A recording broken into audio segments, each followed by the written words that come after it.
share your story, your testimony.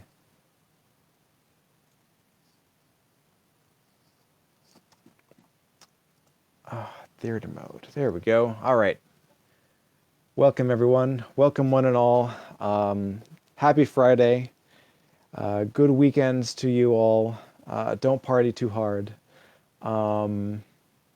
I've had a good day.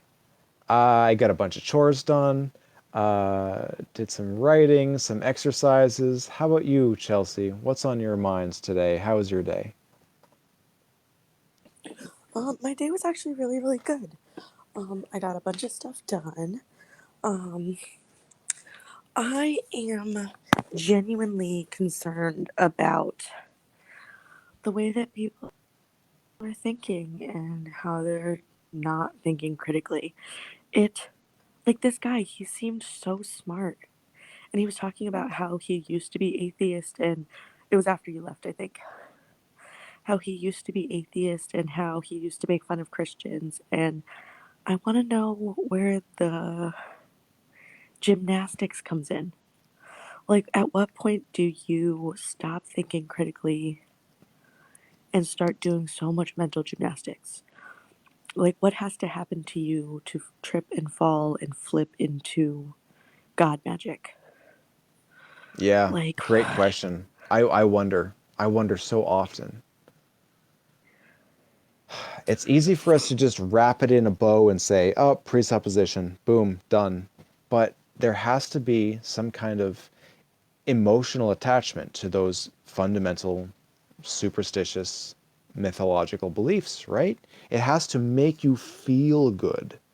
And until you can separate yourself from the emotional attachment to accepting claims that are based in reality, we are stuck with these presuppositionalists. We've got a guest. I'm bringing them in now. Hey, how are y'all doing?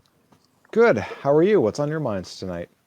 Well, I just joined the live. I didn't really hear the whole conversation you had. Is your position like God isn't real, or I am is this a a question? agnostic atheist, so I have no reason to believe that any God exists, but I do not positively make the claim that gods do not exist. Oh, okay. I understand. So, I'm actually a Hindu. So, like from like our perspective, we're very different from Christians, or at least they like to think so. And I I actually have a basic understanding of Hinduism. I've read a little bit of the Bhagavad Gita, okay. but it is a mystery that I am anxious to unwrap. I've got a really good book in comparative religious studies that I'm going to dive into soon, but I'm really interested to hear what you have to say. Awesome, man. Well, I can say this. I grew up Christian, and my dad's a minister. He was a command chaplain in the Navy. And I had my own spiritual awakening, and I realized that, the only reason why I'm here is to find enlightenment. So I stumbled across Hinduism, and I'll say I've never felt closer to the divine, um, except like through Hinduism. Like, to me, when I was growing up, I always felt like there was like this man in the sky that made things happen, and we pray to him, and you know what I mean. But it seems so abstract, like it seems so far away from you. And one thing that was a huge difference was in Hinduism. It felt like the closer I got to myself, the closer I got to the divine. So, what do you say to people who have such a fundamentally different belief system than you? Well, first of all, where are you located in the world? Where are you Yes, cultural wise? yes. So I live in Stanton, Virginia, Okay. in the mountains, so it's pretty close to Charlottesville. I grew up most of my life overseas in Japan. So, obviously, like in school, we learned about Buddhism and Shinto, but it, even still, it kind of felt like these people are wrong because they believe in something different than my Christian belief at the time. And when I moved back, I realized, hey, well, I'm away from there and I miss it because it always felt like home. Let me learn more about Buddhism and not have like this weird um, preconceived notion about it because I really don't know anything. You know what I mean? And how did you fall into Hinduism? So it's crazy because people act as if Buddhism is different from Hinduism. They're sets of each other. It's like I like to think of them like cousins. They're not very Yeah, different. It's just that the philosophies are a little bit different because there's some big differences. Like yeah, Hinduism is a polytheistic religion, and Buddhism is there are no gods. The Buddha achieved enlightenment, and we have the opportunity to strive to reach enlightenment. Right? They are right, fundamentally different religions, right, but being Eastern religions, it is a pursuit of enlightenment. So they have that in common. I know that amount, but right, I'm just so fascinated by the polytheistic religions. right. So So how did you accept Brahman and Shiva and Hanuman and all of the other Hindu gods as being somehow legitimate explanations of our reality? I'm really intrigued. yes, so I just want to give a little bit more context. So I do agree. Buddha never said, "Hey, there's this God, and or I'm even God." He never said that, right? But I would say Right. this: he never made it um he never made a determining factor on whether God is real or not. He was just trying to show people: are you going to look inward, or are you just going to live life in fear of, you know, am I just doing things right so I don't go to hell, or am I just doing the right thing so I don't, follow his way? I think Well, a lot of I again, most of my understanding is Taoist Buddhism, which okay, is different from Shinto Buddhism, as got you. Okay, most of us know. So the whole concept of heaven or hell is alien, right? That it's yes, purely about the Buddha's enlightenment and your and everyone's path to emulate the Buddha, right?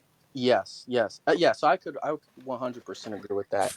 I would say at first it was still weird to think about, like, hey, there's all these different gods, because I was taught that's wrong. You don't believe in many gods. Like, it's a sin, So that took me a long time, but Ganesha was the first god that I related with, and actually he's the most friendliest god in Hinduism. Um But and what does that mean to relate with a Hindu god? Can you what does break that mean? that down for me? Yeah, That's the yeah. part that I struggle with. Got you.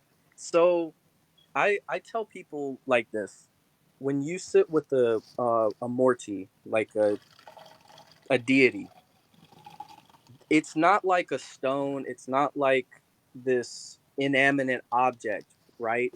It's more than that. It feels like you don't talk to it as if it's God. You relate through it because it's a form, and we have a form. If you have, like, your parents, for example, if I tell you, hey, remember a memory you and your parents have, you only remember that because you have memories of them while they're in a form. But if I told you, hey, here's a picture of your great great great grandfather, no matter how much you stare at that picture, you will never have a relationship through that picture. It doesn't happen. There's no form there. So that's kind of how I relate to people, and they seem to Yeah, can I tell you a quick story? sure. I was flipping through the picture book that my parents have, or my mom has, from when I was little tight, a wee tots, right? This itty bitty little thumb of a human. And I was sitting in my great grandfather's lap, and I don't remember the moment at all. But the moment I saw the picture, I was able to like construct a memory out Yes. of thin air, right? And this was when I was like 7 or 8, barely the age of reason, Yeah. right? This was eons ago. and and I still remember that memory as Hmm. if it were real. Yes. But the memory isn't real. I constructed it myself Hmm. from looking at a picture of me before I had memory, right? Yeah. Memory is a tricky thing. We change our memories I agree. habitually. Yep. It's just a process of being human. Our memories are terribly flawed.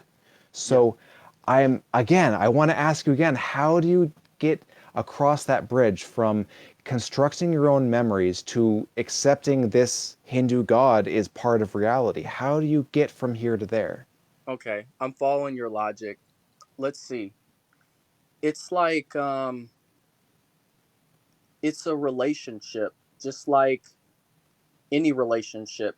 Like for example, mm, when you when you're have you ever been in a situation where like a time in your life you're looking for answers, your soul's yearning, right? And it needs My soul's on fire. right. Do you listen to Typo Negative? My soul's on fire. It's a great song. I Look bet up Typo Negative. It's a wonderful song. how much O negative?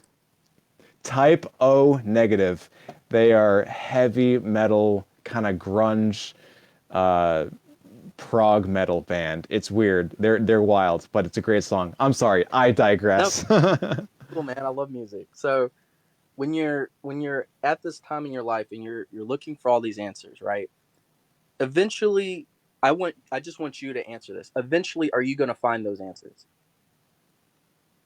Well, I want to be sure that I'm not making them up, right? Right. I want to be sure Right. that I'm not just, farting out solutions. I want to make sure that my solutions map with reality. Right. Right. No, no, no. I'm agreeing with that. But like I'm saying, Yeah, if you're good. I hope so. yeah, but if you're looking for something, right? You eventually you're going to get closer and closer to it, right? Like life will show you that you're making the moves to the right direction, correct? How does life show you that you're making choices that map with reality? Let How me does life, let me give yeah, you an so you go to college, right? You go yeah, to check, yep.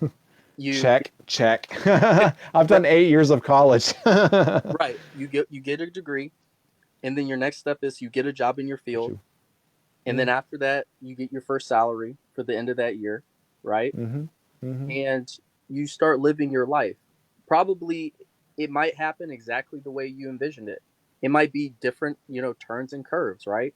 It might be different things, but along the way, your journey is going to that direction that's going to be your life, and it's all composed of decisions you made, right? So for me, and I'm not saying this is for you, I'm just saying me personally, what got me closer to that was I was searching what is inside me, what is this consciousness, you know what is death really, what is life really about, what is the meaning of my life.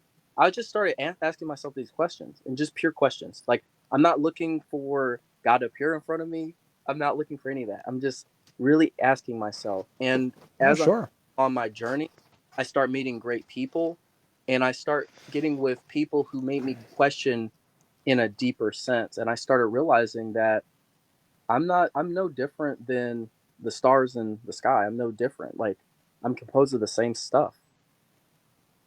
Like there's a whole world.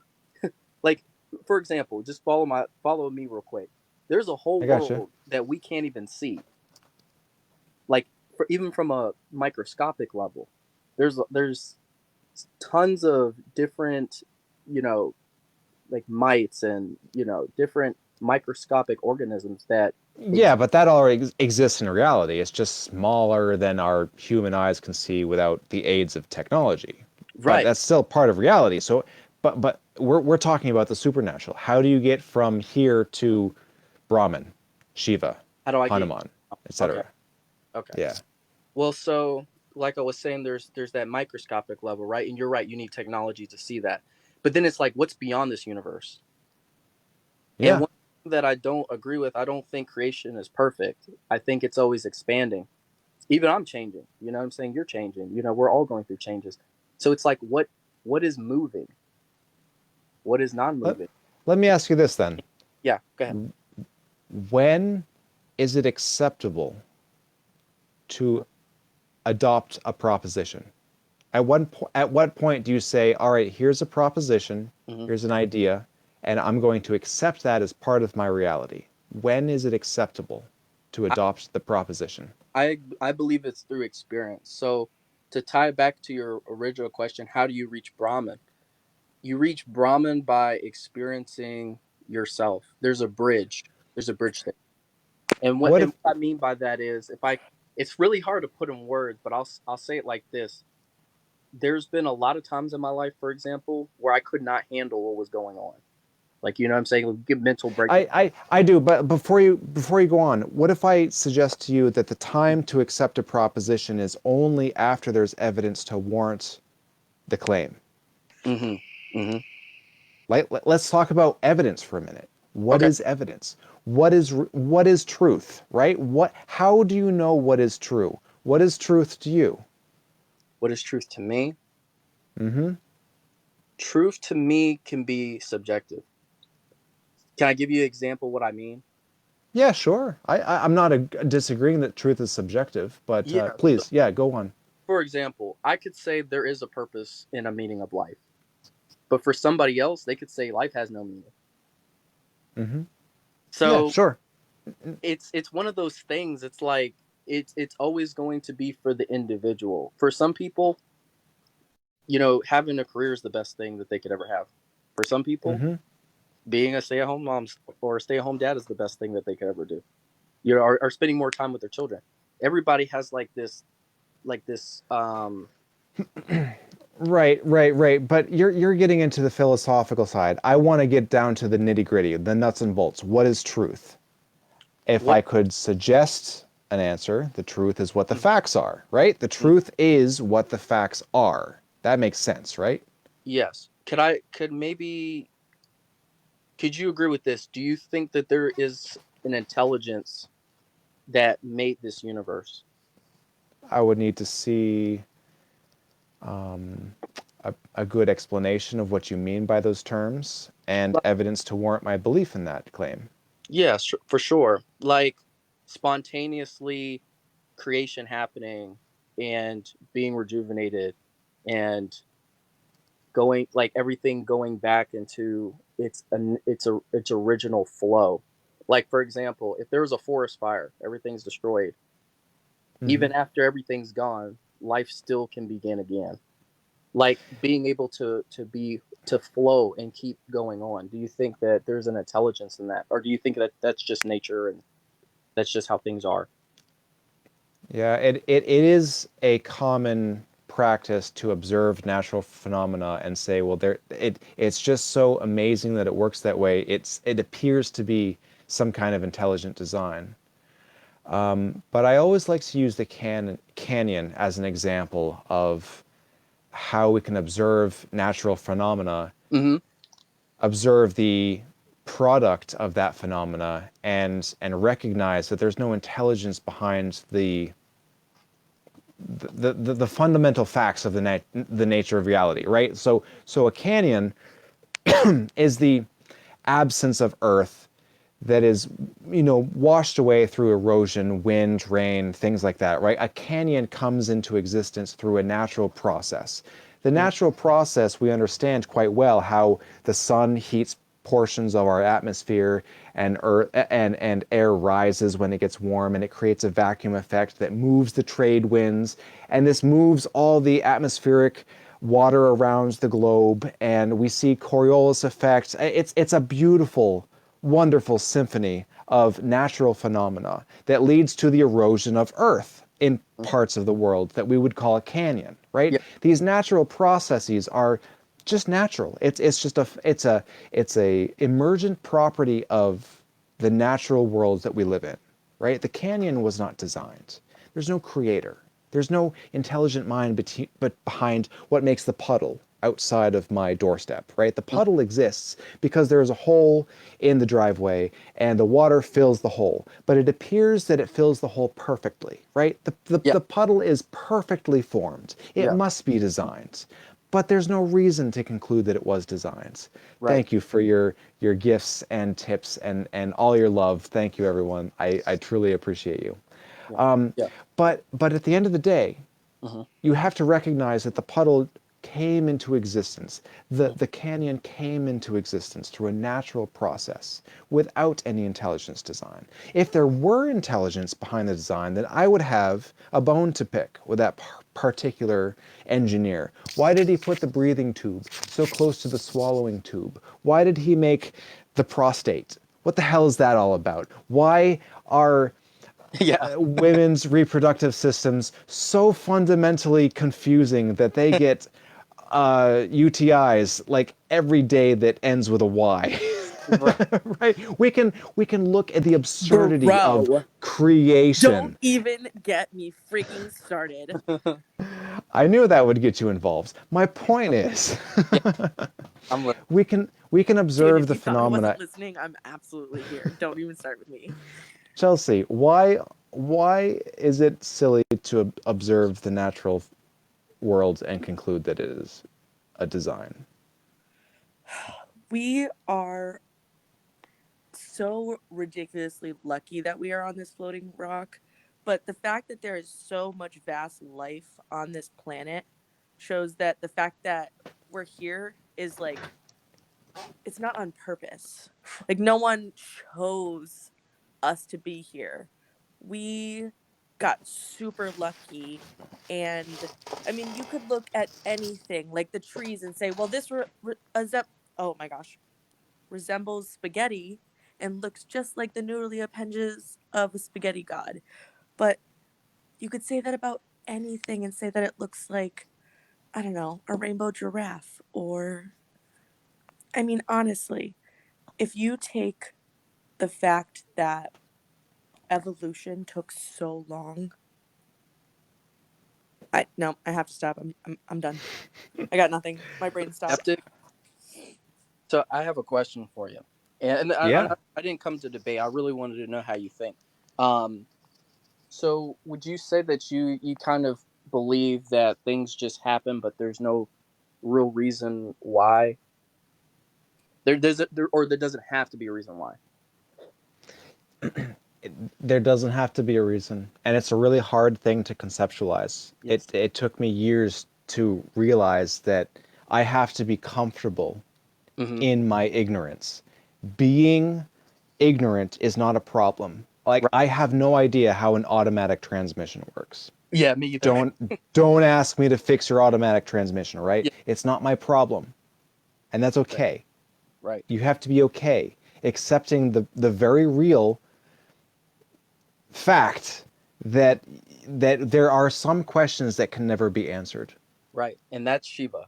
You asked me earlier. You were like, "How do I define Shiva?" Shiva, it has many meanings, but one of Okay. them is causeless auspiciousness, and it's a beautiful name, I think. Causeless auspicious. Yes. Interesting. And like you said, it's like when I was talking about like my soul was yearning, I was really saying I don't know any of this shit. I don't know. So I'm gonna find it. That's what I'm getting to. I'm All gonna right, know. I So have how I have a genuine question. Yes. Yeah. Are you genuinely believing that there are multiple gods, or are you trying to take this on as a concept? Like, do you genuinely believe? So can I yes, I do. But to Really? further that, yes. I would say there's so many gods because there's so many different beings on this planet, and not just human beings, like animals and extraterrestrials, if y'all believe in that. But everybody needs a form or something to relate to. You know, I'm not saying you have to, but it's there. Like, you know what I mean? Okay, but I would ask, like, where, one, how do you know this? Mm-hmm. Two, what makes you think this? And how do you separate what you think from what actually is? These are Because great. because I'm trying to figure out how we get, because it's a fascinating concept. And Mm-hmm. I'm trying to roll this one around in my head a little bit. Yeah, And I'm gonna give you it's late at night and I'm a little bit tired. you're okay. Um but because it's a fascinating concept, and I have looked into many of the gods. Yes, But here's the thing. sure. There's a lot of contradictions. Like what? Ooh, I told you I'm tired, but I am. Okay. There's lots, but there's contradictions between if you believe that all gods exist, Hmm. all, or just the Hindu gods. That's a great question. I See that honestly this is don't where know. my. I don't know of. I'll say this. I've never related to any other gods other than Hindu gods, but I wouldn't say that they don't exist. Oh, someone just called me a manipulative con artist. Screw you.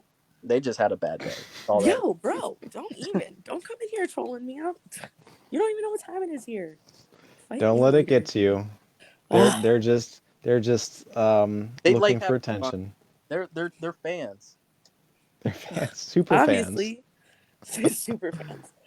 No, So I though, but would say I do. I genuinely, I'm curious because if you're thinking that all gods exist, mhm. there there are definitely some contradictions for that, because there are some gods that say no other god shall be, and there are some gods that say all gods exist. So I mean, there are, you know what I mean, like there's the Christian God that says I am the one and true God and only God. So like, like, Yeah, yeah. But even that, I would say that is a contradiction, oh because no, agreed. hmm So like, yeah, yeah. No, no. I know. I see where you're going at. I would say like before. I wouldn't say other gods don't exist, but they're just not known to me. But like even the Christians, like they believe that there's a Trinity, so they do believe that there are three see, different and we have embodiments. that conversation with them, and they cannot wrap their mind around that, and they're like, no, it's not. And they're like, but is it like a Father, Son, and Holy? And they're like, it is, but it's not. And we're like, okay. Right. So I just think it's funny that we've they got a do. They Hindu have such a talking hard about time. religious doctrine from the Christianity. Right. I was Christian to Hindu. I would say this. Let me try to put this in a different context. For example, I believe that there's a oneness, right? And I although don't know what that means. I'm I I'm gonna don't. I get don't into know what that I'm gonna get into means. a skeptic. So I would like you're to. yes, you too, Chelsea. So for example, y'all both have different life experiences than me, right? And y'all No, have for sure. different DNA. Um, like we all have different appearances. We all have a uniqueness, but that doesn't mean that I'm any different than you as a consciousness. I don't feel Well, that I'm any different than you. I feel like we're I've all oneness. yeah, I've traveled the world, and one thing I realized quick is that all humans are the same, right? Yes. We're all this mixed bag of emotional, cognitive disarray, right? Yeah. We are a horrible, cruel, vindictive, loving, kind species, Okay, but right? here's the thing. We know why. We know Yeah. why we are You know, so closely related. We know why these things. Brian and I have recently been earth-shatteringly informed, and knowledge. Brian, you say it. I don't even want to talk about it. It just hurts my feelings a little bit. well, let's put it this way. Punctual evolution is a real thing. Hmm. And we experienced a catastrophic punctual evolution that basically shrunk all of our numbers down to a few hundred thousands. We were almost extinct, Jeez. very very close. And this was I don't know 500,000 to a million years ago, right? This happened a long time ago. Again, I'm not a evolutionary biologist, so I know that the So, number is a lot more accurate than that. But the point is, there for the there simple is a terms of the audience, it became very, very common to marry your cousin. Oh, I believe if that. if you take the genetic makeup, the sequence, the genome sequence of any two orangutans, Hmm. their genomic difference, their disparity, is vastly greater than any two humans. In Wow. other words, Isn't that humans tragic? are incredibly inbred. It's just a part of nature. Guess what? Yeah. But yeah, well, here's the thing though. But think That's back part of how far punctual evolution.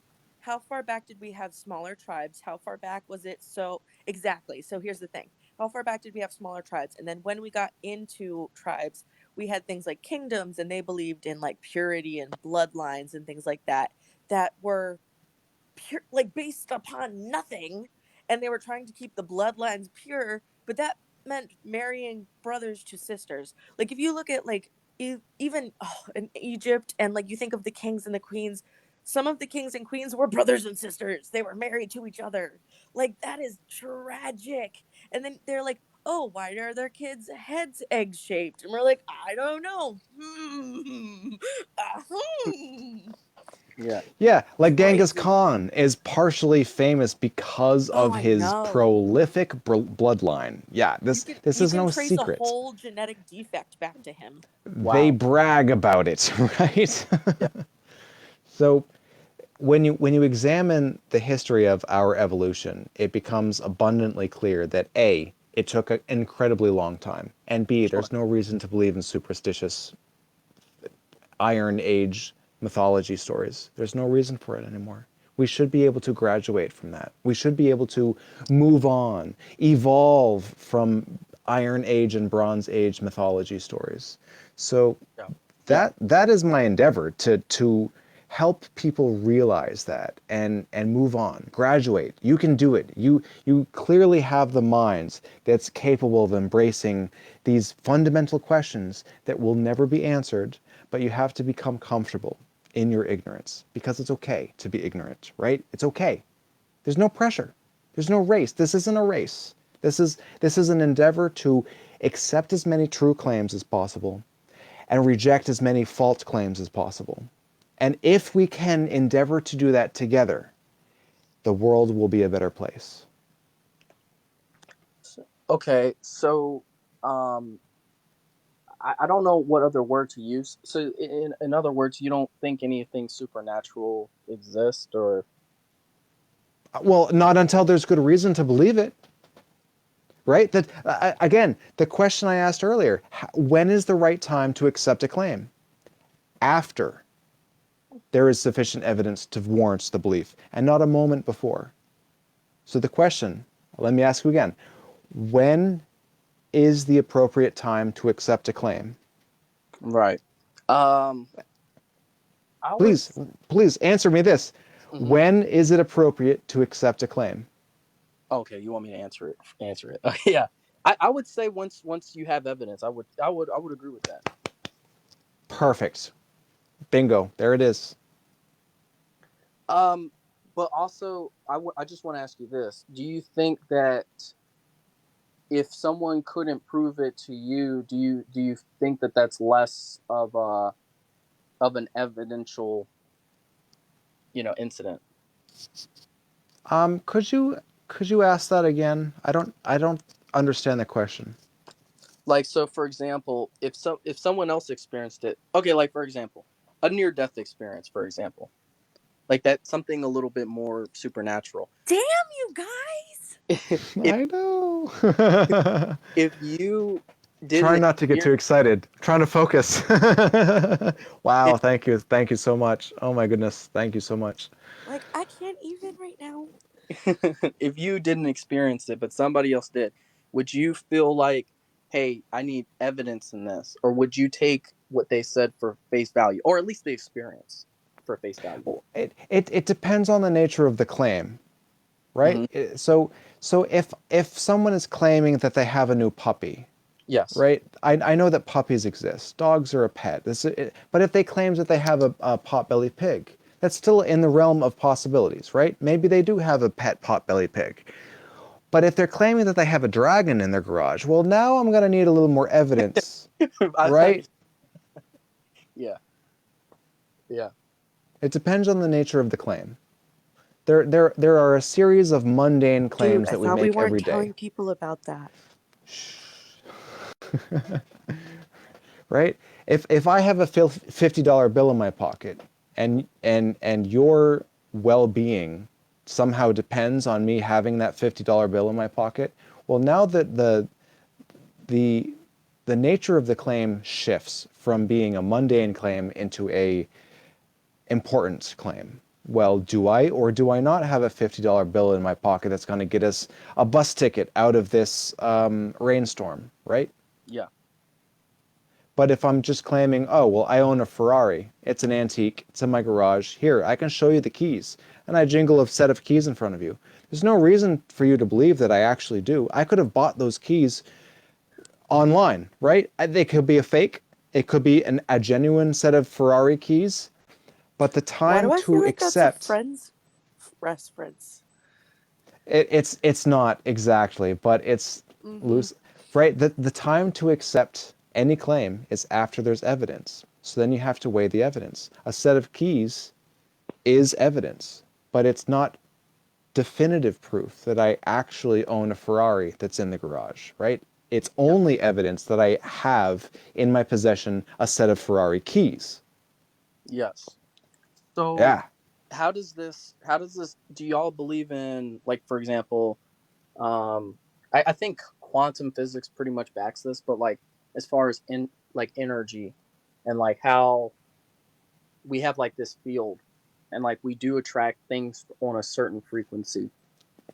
Does that tie into any of y'all's logic or You how, you would have to ask a physicist. I don't know. I again I try to understand the boundaries of my knowledge, and I don't like getting into quantum physics because I am not a quantum physicist.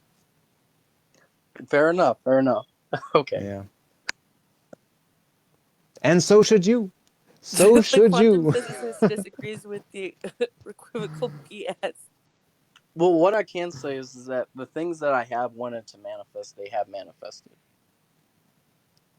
Cool. Put it to the test. Might Write a not. paper. Now Have look, someone review it. some Go people, ahead.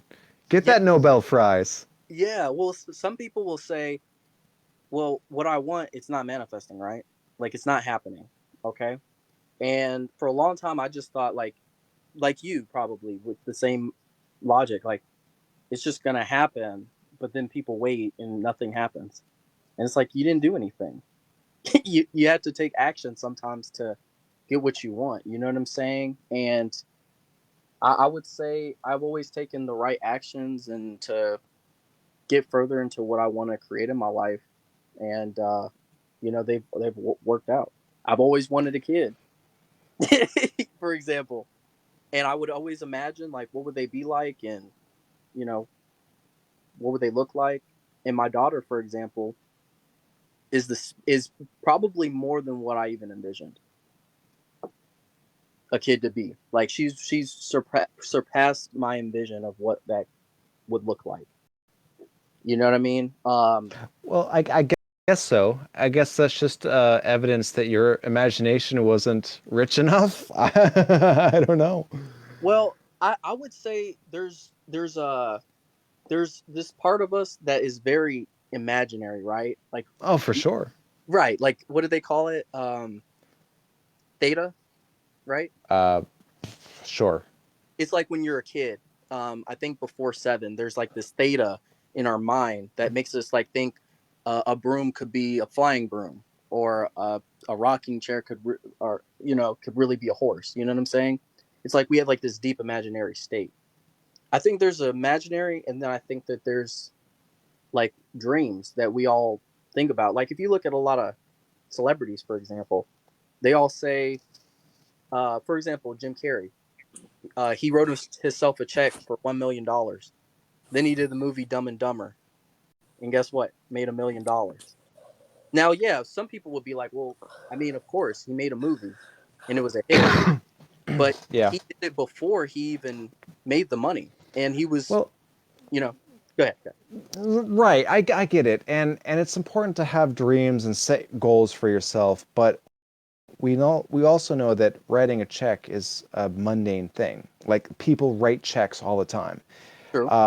Checks for $1 million. That's totally within the realm of possibility. So yes, he was setting himself up for success, and by telling that story, he somehow manifested the reality. Well, yes, but let's not ignore his endeavor and all of his friends and family who helped him achieve that endeavor, right? So just because we are positive thinkers does not mean it's not evidence to me that we just manifest our destiny, right? Through sheer willpower alone. But at the same time, yeah, everything is sheer willpower alone. We wouldn't achieve the things that we like. You wouldn't have a driver's license if it wasn't for your sheer willpower alone Right. to get your assuming that you have a driver's license, right? Like these are we have to conceptualize things before they become reality. That's just Here, part of the nature. here's Right. the thing: no matter how much Santos wants to be a volleyball player and be that star, he just can't be. And he can will that into reality as much as he tries. But you know what? I just don't think he will ever like achieve that goal.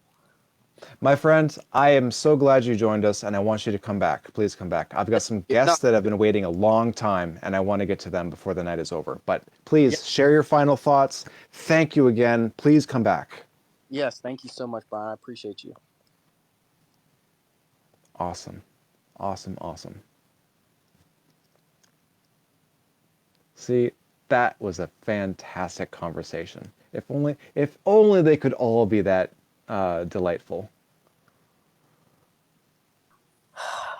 I just needed a second wind. I'm good. I'm back. Hello, welcome. What's on your mind? Yes, how you doing?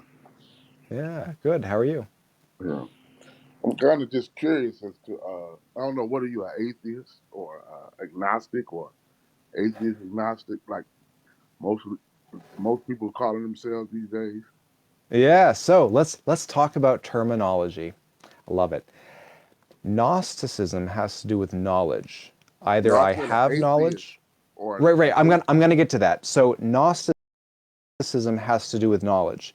Either I have knowledge in something, I am Gnostic, or hmm I lack knowledge, I am agnostic. I do not have knowledge that aliens exist, right? I don't have it. So I am agnostic. But Oh, so you theism, agnostic? a theist. But hmm since I do not believe in God, since I lack belief in God, I am an atheist. But that is different from an anti theist, which is a person who believes that there are no gods. And that's a subtle but important difference. There's another one, apatheist. An apatheist is someone who doesn't care at all whether or not there are or are not gods, right? So hmm hmm it's the difference between knowledge and belief. So as an agnostic atheist, I do not know whether there hmm are or are not gods, and I do not believe that there are gods. Well, if So you're an that's a atheist, why do you call you if God doesn't exist? Why are you an atheist? well, I want to believe as many true statements as possible, right? That's my endeavor. I want to believe and accept and know as many Uh-huh. true statements as But possible. if God So doesn't if exist, why do you call yourself an atheist? What makes why does it make a difference to you about God exist? If God doesn't exist, I mean, people don't go around calling themselves saying they don't believe. I'm an anti tooth fairyist or an anti Santa Clauses.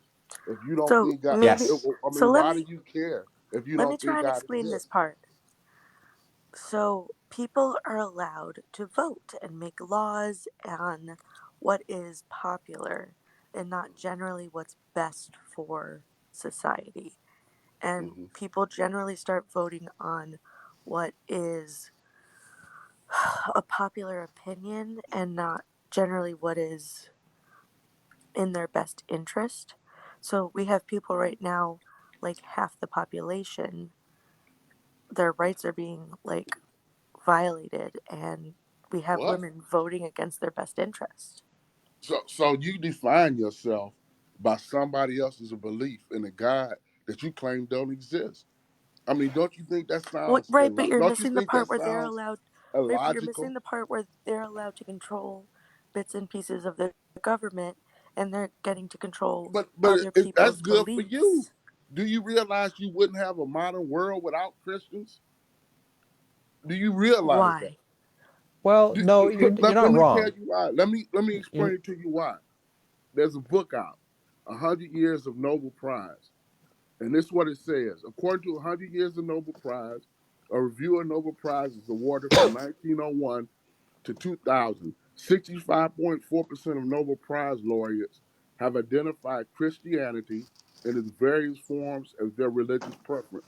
Overall, Christians have won a total of 78.3% of all Nobel Prizes in peace, 72.5% in chemistry, 65.3% in physics, 62% in medicine, Okay, but if 54% in, let Christianity me had finish. never Let me existed at finish. all, Let then me they would finish. have been in different 54% religions. in, let me finish. Why Right, cut but me off? right, because 54% in economics. I'm but almost it done. doesn't matter what their religion I'm is. almost done. Yeah, oh, we got this. Just let him finish, and then I'll point Thank out the you. argument from popularity. And 49% of awards in literature. These are the evil Christians you're talking about. Jews around 20%, close to 20%. You know how many atheists and agnostics? Around 10.5%. Because atheists and agnostics are probably the most encouraged people on the planet because you think you have all the answers. But you don't even know what time is. Tell me. You say you don't believe in something you don't have knowledge of. Tell me, what is the nature of time? Okay, all right, What we're is the gonna get nature down to of the time? That's the we're question gonna I'm asking. we Can gotta I get What to is, can the I answer basics one little here. thing real quick? I'm just Yeah, asking you, what is Chelsea, the your nature turn. of time? So genuinely, we believe that we don't have the answers, and we're comfortable not having the answers. And I think that's a disconnect sometimes. That Well, why do you go religion, to Christian Live, trying to talk about other people's beliefs? Why jump to why if you don't have the because answers? it's Well, hold up. fundamentally If you don't wrong have the answers, to why do spread you go to Christian disinformation Lives being without rude, it's trying to be smug fundamentally and rude, wrong talking to about their belief? spread disinformation without truth. But it's their belief, it's not yours. If a guy, hold on, let me. It If a guy, is hold up.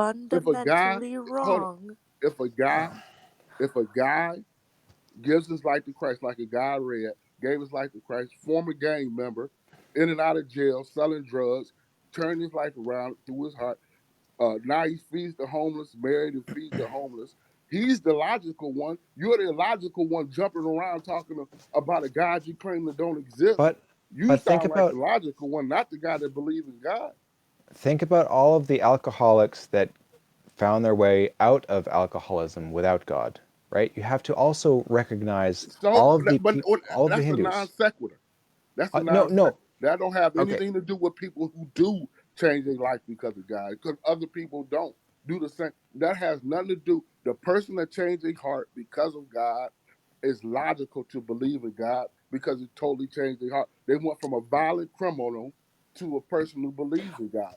I But you Can we think, specify for real some quick reason, which you go God? to Christian Live, trying to mock people for their belief when you can't even answer my question. What is the nature of time? You claim you don't believe in nothing that you don't have okay, knowledge of. okay, What is the okay. nature So of Whoa. time? all right, let's all agree, I hope, to let each other finish our sentences without interruption. So I'm just doing Chelsea, you like you did the I last Christian Live you was talking. You didn't let him finish. I You just certainly kept did. talking over him and being If rude. Now you if want to you be civil. if you want to have a conversation, we can do that. Mhm. But if you're We in can have here a just to conversation. if you're I'm in just here showing. just to step Don't you on see me your hypocrisy? You went to if his Christian Live and you went here talking over him, being all last smug. chance, last chance. If you're here to have a conversation, we can have it back and forth. Let's But have a conversation. if you're Let's here go. to talk over us, then I'm going to kick you out as fast as a hot potato. I don't need to talk to you. I'm allowing you to have a conversation on Okay. my live, and I want to have a productive conversation. But we have to allow each other to finish our sentences. Just like I think I did with my conversation in the live that this was hours Uh, ago, right? Okay, thank you for your patience. I'm glad you are here to have a discussion, mhm. and let's come to understanding how do we achieve knowledge, right? How do we achieve sifting out false claims from true claims? That's the fundamental nature of this conversation. Deep breath, So, fluffy cloud. Damn. we deep breath. Okay. All right, I'm asking you everyone, a truth take a. claim. We're gonna take a deep What is the breath. nature of time? I'm asking you a truth claim. All right, I'm I gonna want to take a learn your deep knowledge. breath, and then we're gonna get to the nature of time. Ready? Okay. In. Everyone, breathe in. Okay. Okay, great. Nice and deep, Hmm. and then out. What is the nature of time? Yeah. Excellent question. We have tools to chronologically separate moments of our existence. We call this time, right? Our first method of time was the revolution of the Earth. One rotation was a day. Then we figured out how many days it took to traverse the orbit of the sun. And then we figured out how to micromanage it into seconds. So the nature of time is just a tool. It's purely a tool that we use to segregate moments of our day. That's the nature of time. That's the application of our tools, right? So I'm curious what you mean when you ask me what is the nature of time. I Please tell you, continue. I tell you what I mean. That's what you described is our perception of time, not the nature of time. That's what we perceive, how we perceive time in three dimensions of space. But this was why Einstein said the distinction between time is a persistent illusion, the distinction between past, present, and future. Stephen Hawking said imaginary time is more real than the time that we experience. And we know that time is outside of our perception of time and what's called four-dimensional space-time because we have time dilation. The faster you move through time, space, the slower you move through time. We have to account for it and say GPS technology. So we don't know the true Yeah. nature of time where all of time exists. So I'm at what you described to me was our perception of time. In our reference frame, we can only see time from moment to moment to moment. But that's an illusion. That's our perception of time. And we know this because of time, things like time dilation and the twin paradox. And what I'm asking you is not what our perception of time is. I'm asking you what the nature of time is. Is it emergent property from quantum entanglement? Is it something that's fundamental that exists? Is it an illusion? Is it doesn't exist like some people? I mean, Okay. you claim to know all these things. What is the nature of time? Not the perception of time. What is the Okay. nature of time? Yeah, gotcha. So I don't claim to know all things. I'll freely admit that I am not a physicist. I am not a quantum mechanist, right? I am not a. I really have a vague understanding of these processes, these understandings, right? I've taken high level math courses, but that doesn't mean I know how to apply them, right? So you believe time exists and you don't have any evidence and you don't know what it is? Is that what you're Well, telling me? we You exist don't in know what it time. is, but So you believe it light exists? particles don't experience time. Hold up. Like all of time and space exist. Like, can you agree that all of time and space exists inside of our universe? No, I can't even agree with that because Oh, science wait, doesn't wait, know what wait, time and wait, space wait. is. Science is telling us the space might be emergent property of quantum entanglement or might be a quantum error correcting code. Or the So how fact, do you figure hold it up, out? tell me this. You have scientists to say because of things, you know what the Bekenstein bound is. I don't. You don't. Wait, Bekenstein, what? the Bekenstein bound. Do you know what that Bound. is? No, I don't. Do you know what Wigner's friend is? I'm sorry, say it again. A witness friend? Wigner's friend. Wigner's. Eugene See, Wigner. see, I see. We're not having a productive conversation here because I do not know what you're talking about. Well, what are you I doing going on Christian lives trying to down people for them when you don't know anything about the nature of reality? You don't oh well, you going I on know. Christian lives telling people about their beliefs, but I asked So you two simple questions and you so have no clue as to do you what think do the you what do is you Someone, think the what are quantum someone says fields? You he have knows what you he's know talking what about. quantum Can he fields come are, up? don't you? do you Or think do the you know Bible what is a quantum reliable fields path are? to truth? Do you think Do you the know what Bible is a do reliable you path to know what truth? quantum fields is? Hold up. Yes. I'm a And Christian. I believe in God. I believe the Bible is the word of God. And I Do and you how believe do think we ways the to and know God. how do we know that? do you think the Bhagavad Gita is a reliable path to truth? No, I think the Bible is the word. The book that you talk about, when I see you, ever see you on your live, I don't see you talking about this or that or the other. 90%, 95% of your time, you're talking about the Bible. When you get cornered, you want to say, well, what about Brian, this, that? 90, you atheists, all the time, you're talking about the bring Bible, Dragon you're in if you talking would, about God, please. but then you want to talk about all these other guys that you never hardly talk about.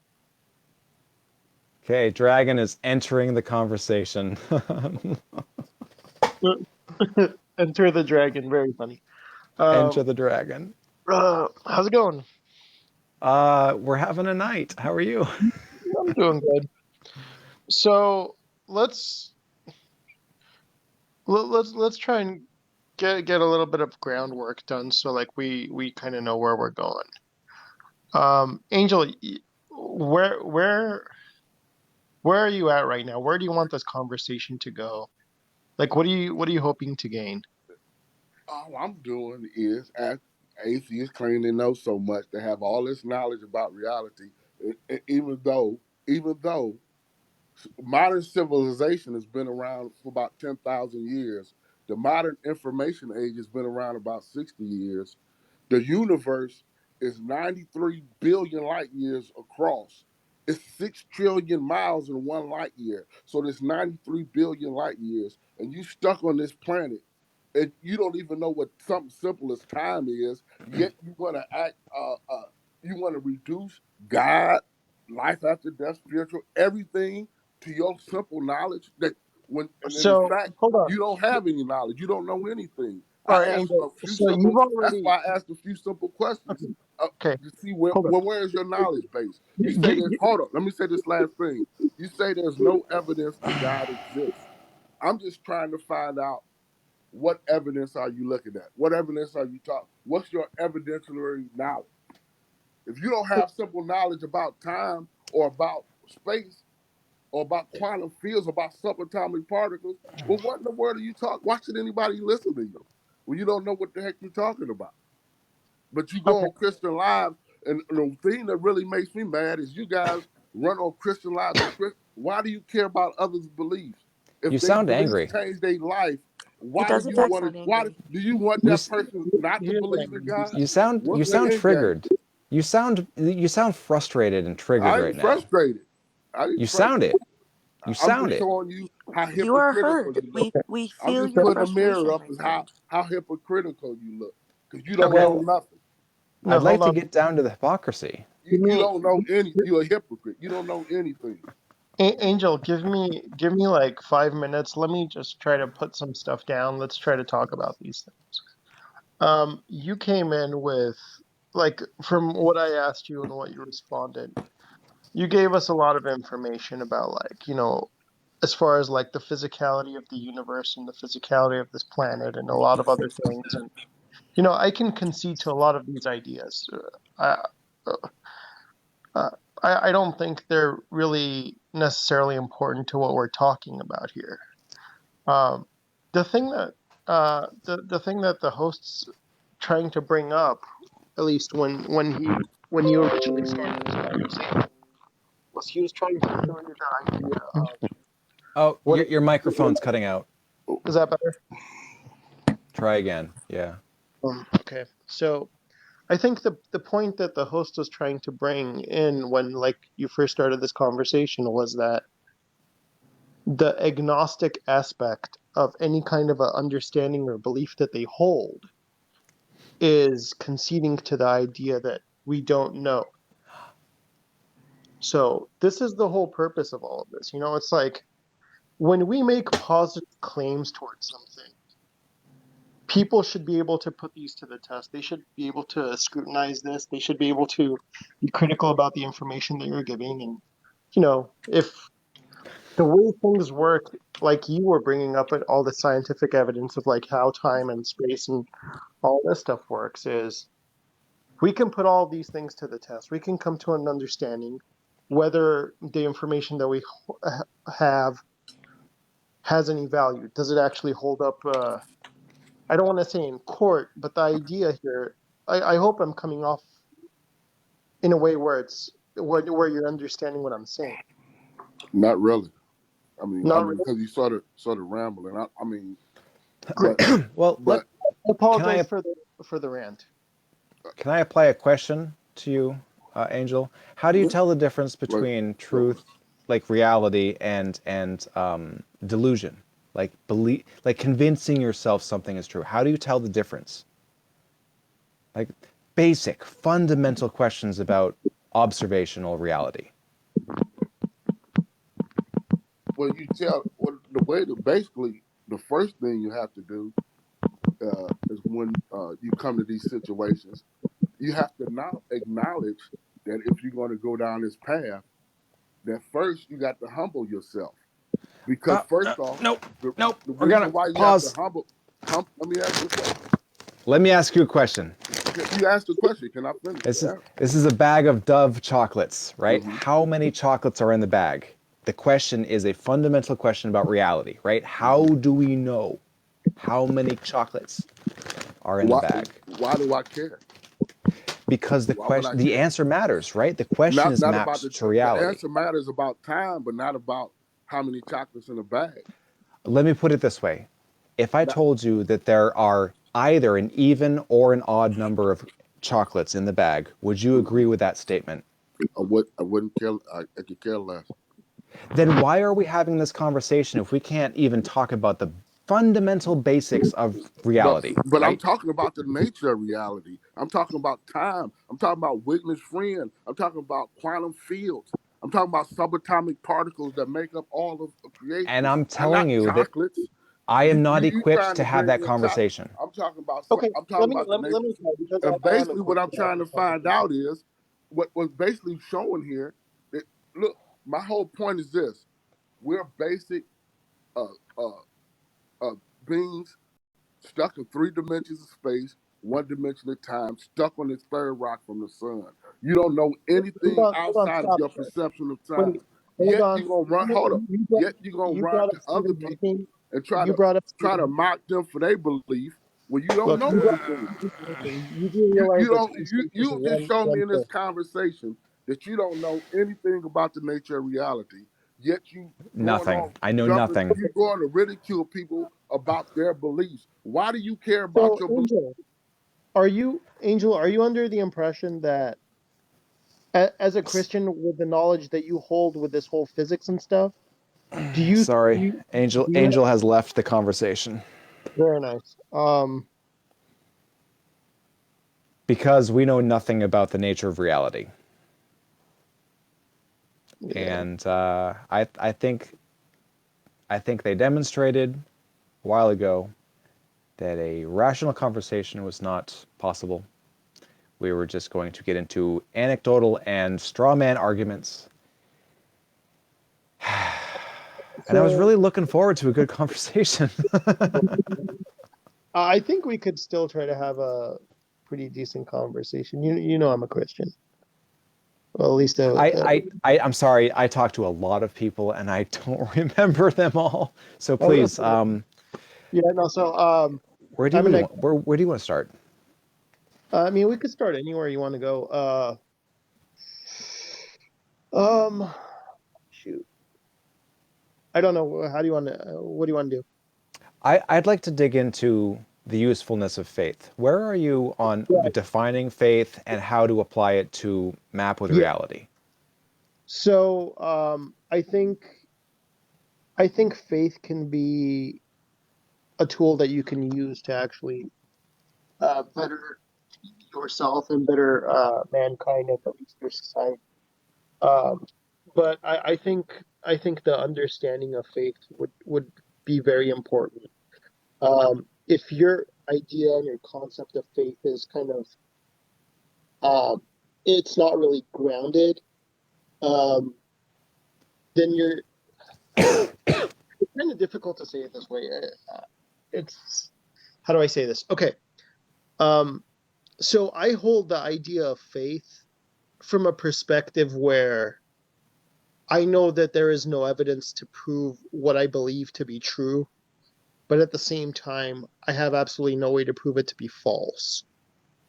Um, if Okay. we're trying to look at something from a perspective of uh, does it hold any value from like a universal point of view?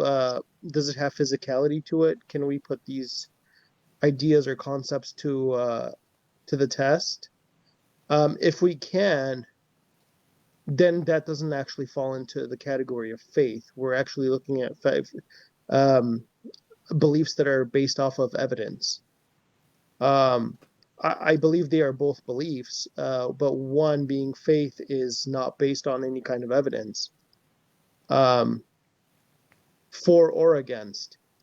Whereas, anything that is not based off of faith, which would be an evidential side of belief would be either be possible to be proven true or false. Like, I mean, I could give you examples. For example, I could tell you right now, I have a Chevy pickup truck. You can believe me, uh, or you cannot. If you think that you don't know me well enough to believe whether I have a Chevy pickup truck, you could ask for information. Maybe like you can ask me what color it Right, is. Do I? right. But again, like earlier's conversation, these are mundane claims that we know are based in reality. I know that Chevy pickup trucks are a thing, and I know that people can own them as a mode of transportation. But that's How not a do useful the idea of faith is where you're kind of going with this. Right. Um, So how do we use faith to arrive to truth? And let me just cut to the chase real quick. I will make the statement, I will make the positive claim, if you will, yeah, that faith it again, let me just define it real quick, right? The belief in things without evidence. It's the belief in things without seeing evidence, right? And a lot of people use a synonym of hope, like hope it can be the same as faith, but I digress. So uh, the usefulness of faith is in question. How do we use faith to arrive to truth? And if my belief statements are based on faith, that means by definition they are not reliable because there is an absence of evidence to warrant a substantial belief in the claim. Again, okay, I don't use faith to believe, to understand that you have a Chevy pickup truck. right. I know that Chevy pickup trucks are a part of reality. It's possible for you to own one, and there's no disadvantage of me believing your claim, right? But Fair enough. that's the sticky point, right? So how do Right. we know faith-based claims are true in the absence of evidence? That's the sticking point. Right. Okay. So, man, you said a lot, and there's a lot of different. I'm kind of getting scatterbrained about it because there's a lot of stuff I want to kind of cover, but I'll try to move slowly and on point. Yeah, it's all Um, good. I I don't think that um, how do I say this? I don't think that I think truth is very important, but I also don't think that truth is the only thing that is important. There are certain things that are not necessarily based on truth that could be important, Such as? such as I mean, we can say that me taking care of my family, watching out for my kids and all this stuff, it's important, but there is no basis of truth there. Well, we have evidence that it's important that you take care of your kids. I mean, that's part of raising healthy offspring, right? That's a natural phenomena with a tremendous amount of evidence to support that belief. I think Kiwi Talker or Kiwi. Cool Tech wants to join so bad, I know, but Yeah, I he hate says he has sharing a these question for him. conversations. He says Okay, he has a okay, we're gonna question bring for him. Cool Tech in. Only That's what it is. because. Cool Tech. Thank you. I'm looking at it like, what is this saying? All right, Cool Tech. Don't let me down. Oh my God, it's midnight 30. I should really be going to bed, but this is too much Did you fun. just say midnight 30, my friend? Yeah, you want to fight about it? Yeah. Cool Tech. No. Let's go, bud. What do you got, man? K- k- Oh, he's trying to Hey, connect. yeah, so how are we pronouncing your name? Doragon? Yep. Durgan? Yeah. Can you hear me? Can can you hear me? Yes. Can you guys hear me? Yes, we Okay. Mm-hmm. can. Um, I guess what I would, one of the questions I'd ask is, do you know about Occam's razor, Yes. Doragon? William of Ockham. Yeah. So the issue with having faith in things is that it goes against Occam's razor Um. because it adds Complexity. extra it extra adds extra complexity to the solution of things without reason for it, without a need for it. I would disagree. Okay, so can you give me an Interesting. example of that? Okay, so I'm guessing you're probably an agnostic atheist. Uh, Immaterial. Do you know what I Occam's wasn't. razor? Can you define it? Me? Yeah, can you define Occam's razor for us? Well, yeah. Occam's razor was actually named after William of Occam. He was the person who said the idea that usually the simplest idea of something is the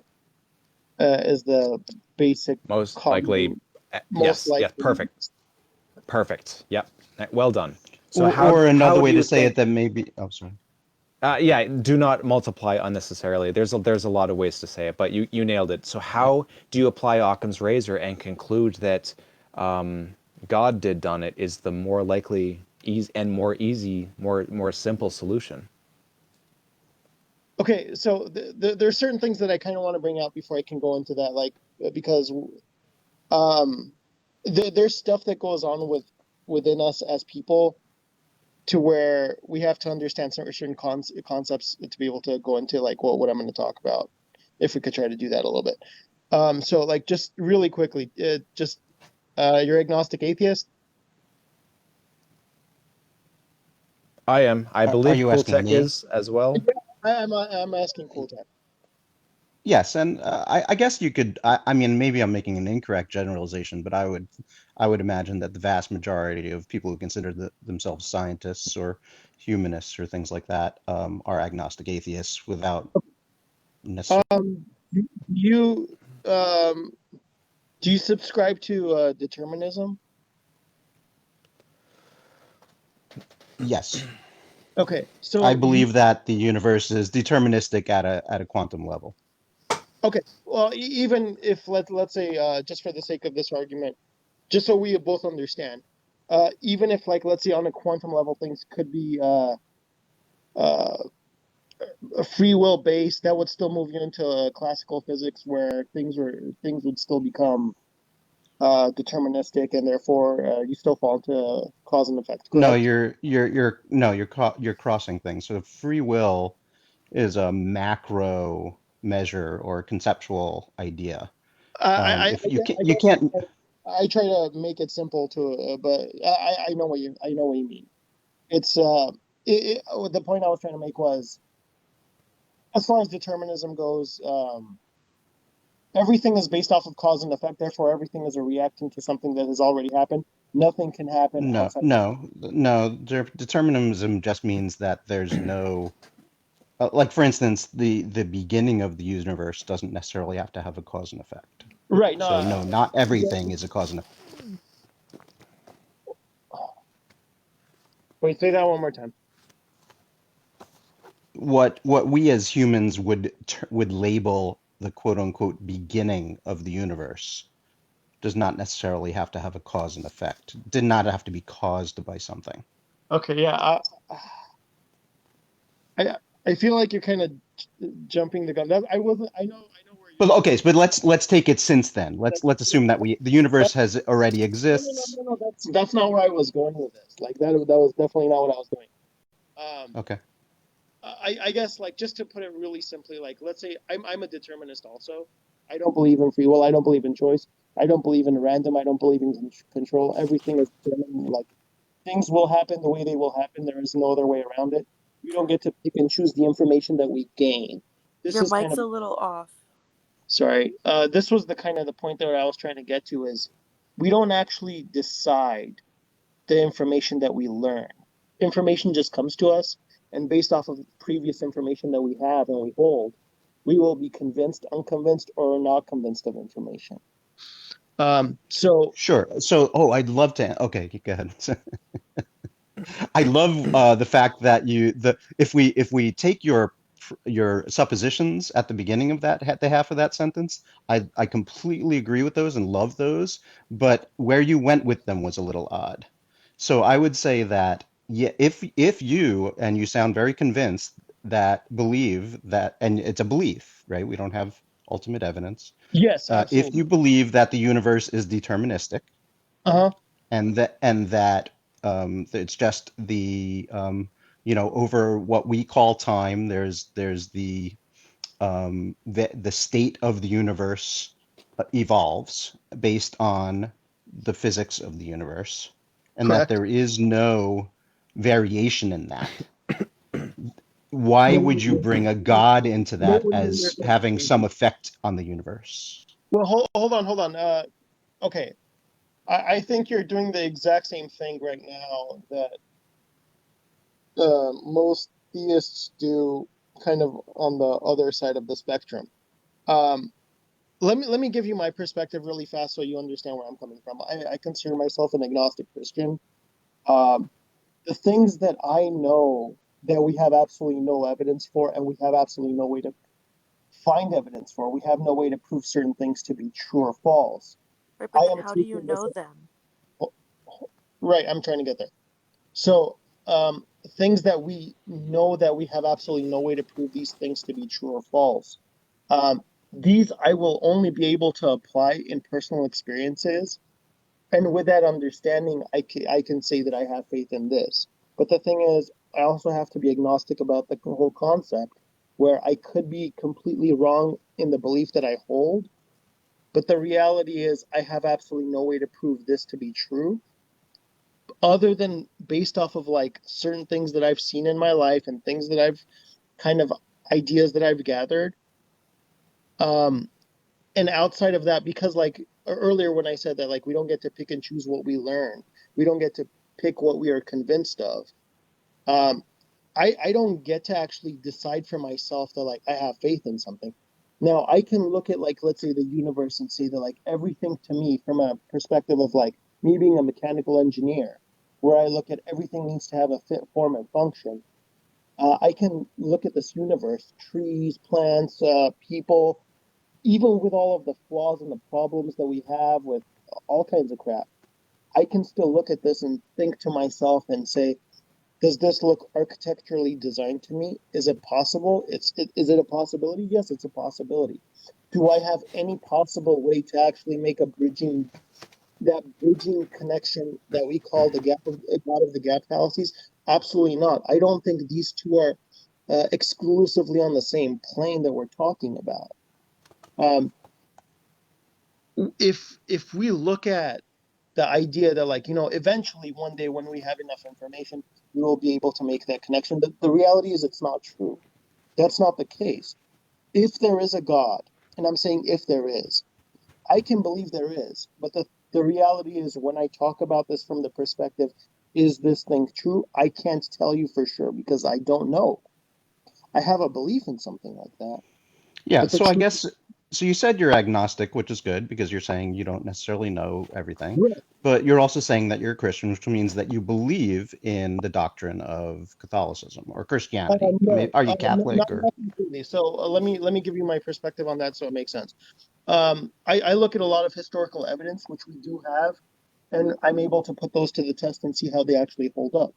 For example, prior to anything that was written, well, okay, let me back up.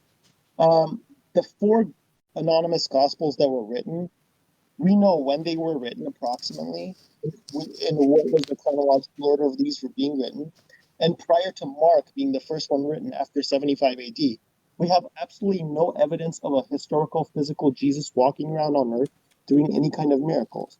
The writings that we're looking at who actually talk about a Jesus prior to Mark is going to be in the writings of Peter, Paul, and James. And they don't actually talk about a historical person walking around on earth, having disciples, doing miracles, any of these things. Any of the stuff that Paul is talking about, he's talking about an angelic figure, a logos. This does not take it place on. This does not take place on Earth. So, could I interrupt you for one sec?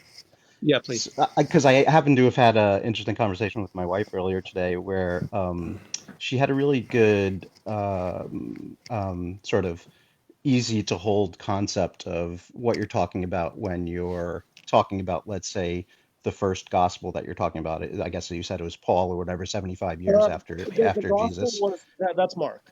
It was Mark, Mark. let me just I'm not it's the details aren't what I'm talking about. Right. What the interesting thing is, imagine that I right now wrote a book about the life of John F. Kennedy. Right. And there were no historical documents about John F. Kennedy up till now. Uh-huh. And so all that I know about John F. Kennedy is what maybe word of mouth had sent down since then. How much like subtlety and truth do you think I would be able to write down about John F. Kennedy and his life I and don't know. what he thought and what Right. he did? Right. You know, so I don't, that's in modern times when no, I writing. understand that. And you know, I've used that exact same example with like Oh, other great. Christians. And Because I when had other never heard that before, that example, well, I mean, and I not thought it not was kind of exactly interesting. the example, but like the way I would actually say it, and I'm sure a lot of people who are in here who know me, they've heard me say this before. But I'm 41 years old, and imagine if I wrote a first-hand account of World War One.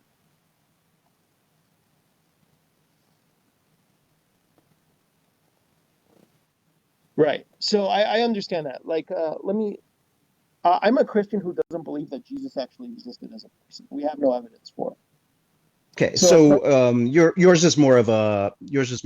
I actually have friends who are Christian who really just believe in sort of the gospel absent the supernatural. You know, they believe that you know, I in don't the even things that we're I wouldn't taught, say like you should be, you know, do unto others. It's a little hard to hear you. Your mic's giving out. sorry, my earbuds died, and I'm kind of just. Let me see if it's charged. I'm sorry. That's good enough. Let me see. And I have much less problem with people using the sort of, you know, the teachings of Hello? Christianity in terms of how to relate to people than I do Mhm. about the supernatural aspects of Christianity. Because Okay. the Yeah, teachings I agree. don't if you just go based on the teachings, you're not saying that it's objective truth, right? Right. You're saying these are the things I believe because I think they're the way that humans should live, because they're Yeah, good. so We think of them as good moral ways to do things, but not uh, necessarily because there's a supernatural God that created objective truth about morality. so I don't. Okay.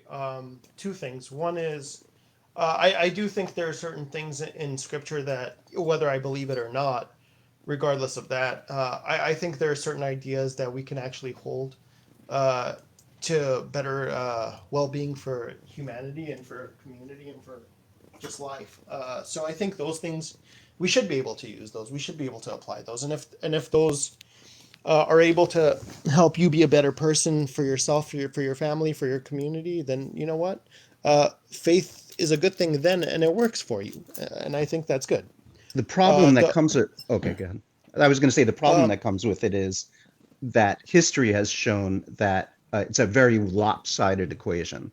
There's way more harm that has been done than good. well, I would agree with you on that, and And I furthermore, don't we sorry necessarily. to interrupt, but we should be able to determine the difference between claims that are true and claims that are not true.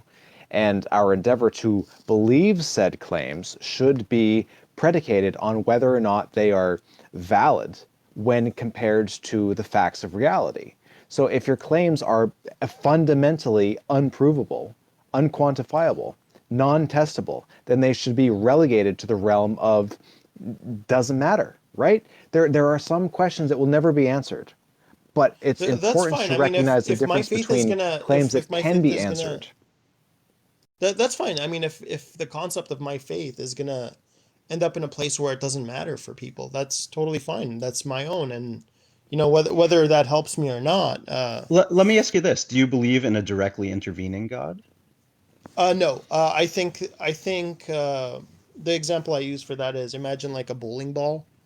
Like if you've ever gone bowling and you know how to like put a spin on a bowling ball, the moment it leaves your hand, it's gonna do what the bowling ball is gonna do, and the pins are gonna do what they're gonna do.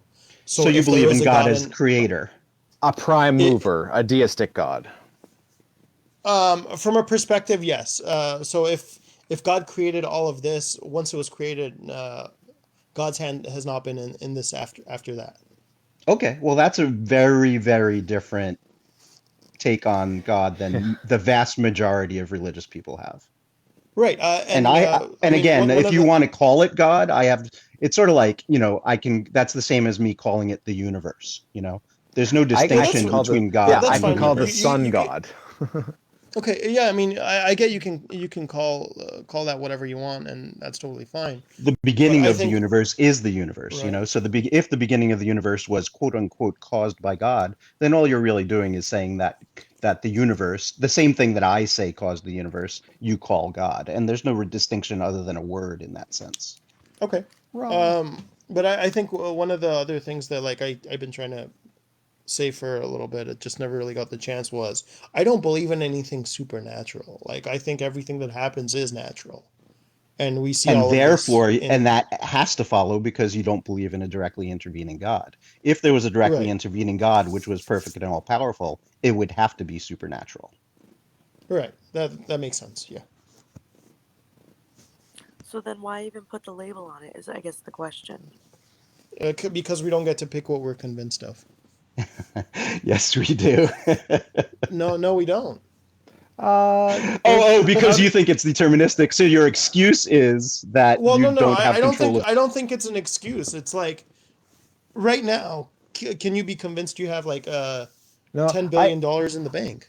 I agree that we cannot choose our beliefs. Our beliefs are determined by the lens through which we view the world, right? Our epistemology determines our beliefs. So yes, only the very deluded can believe that they have $1 billion in the bank when they in fact don't. But then we have to ask the question, how do you measure reality?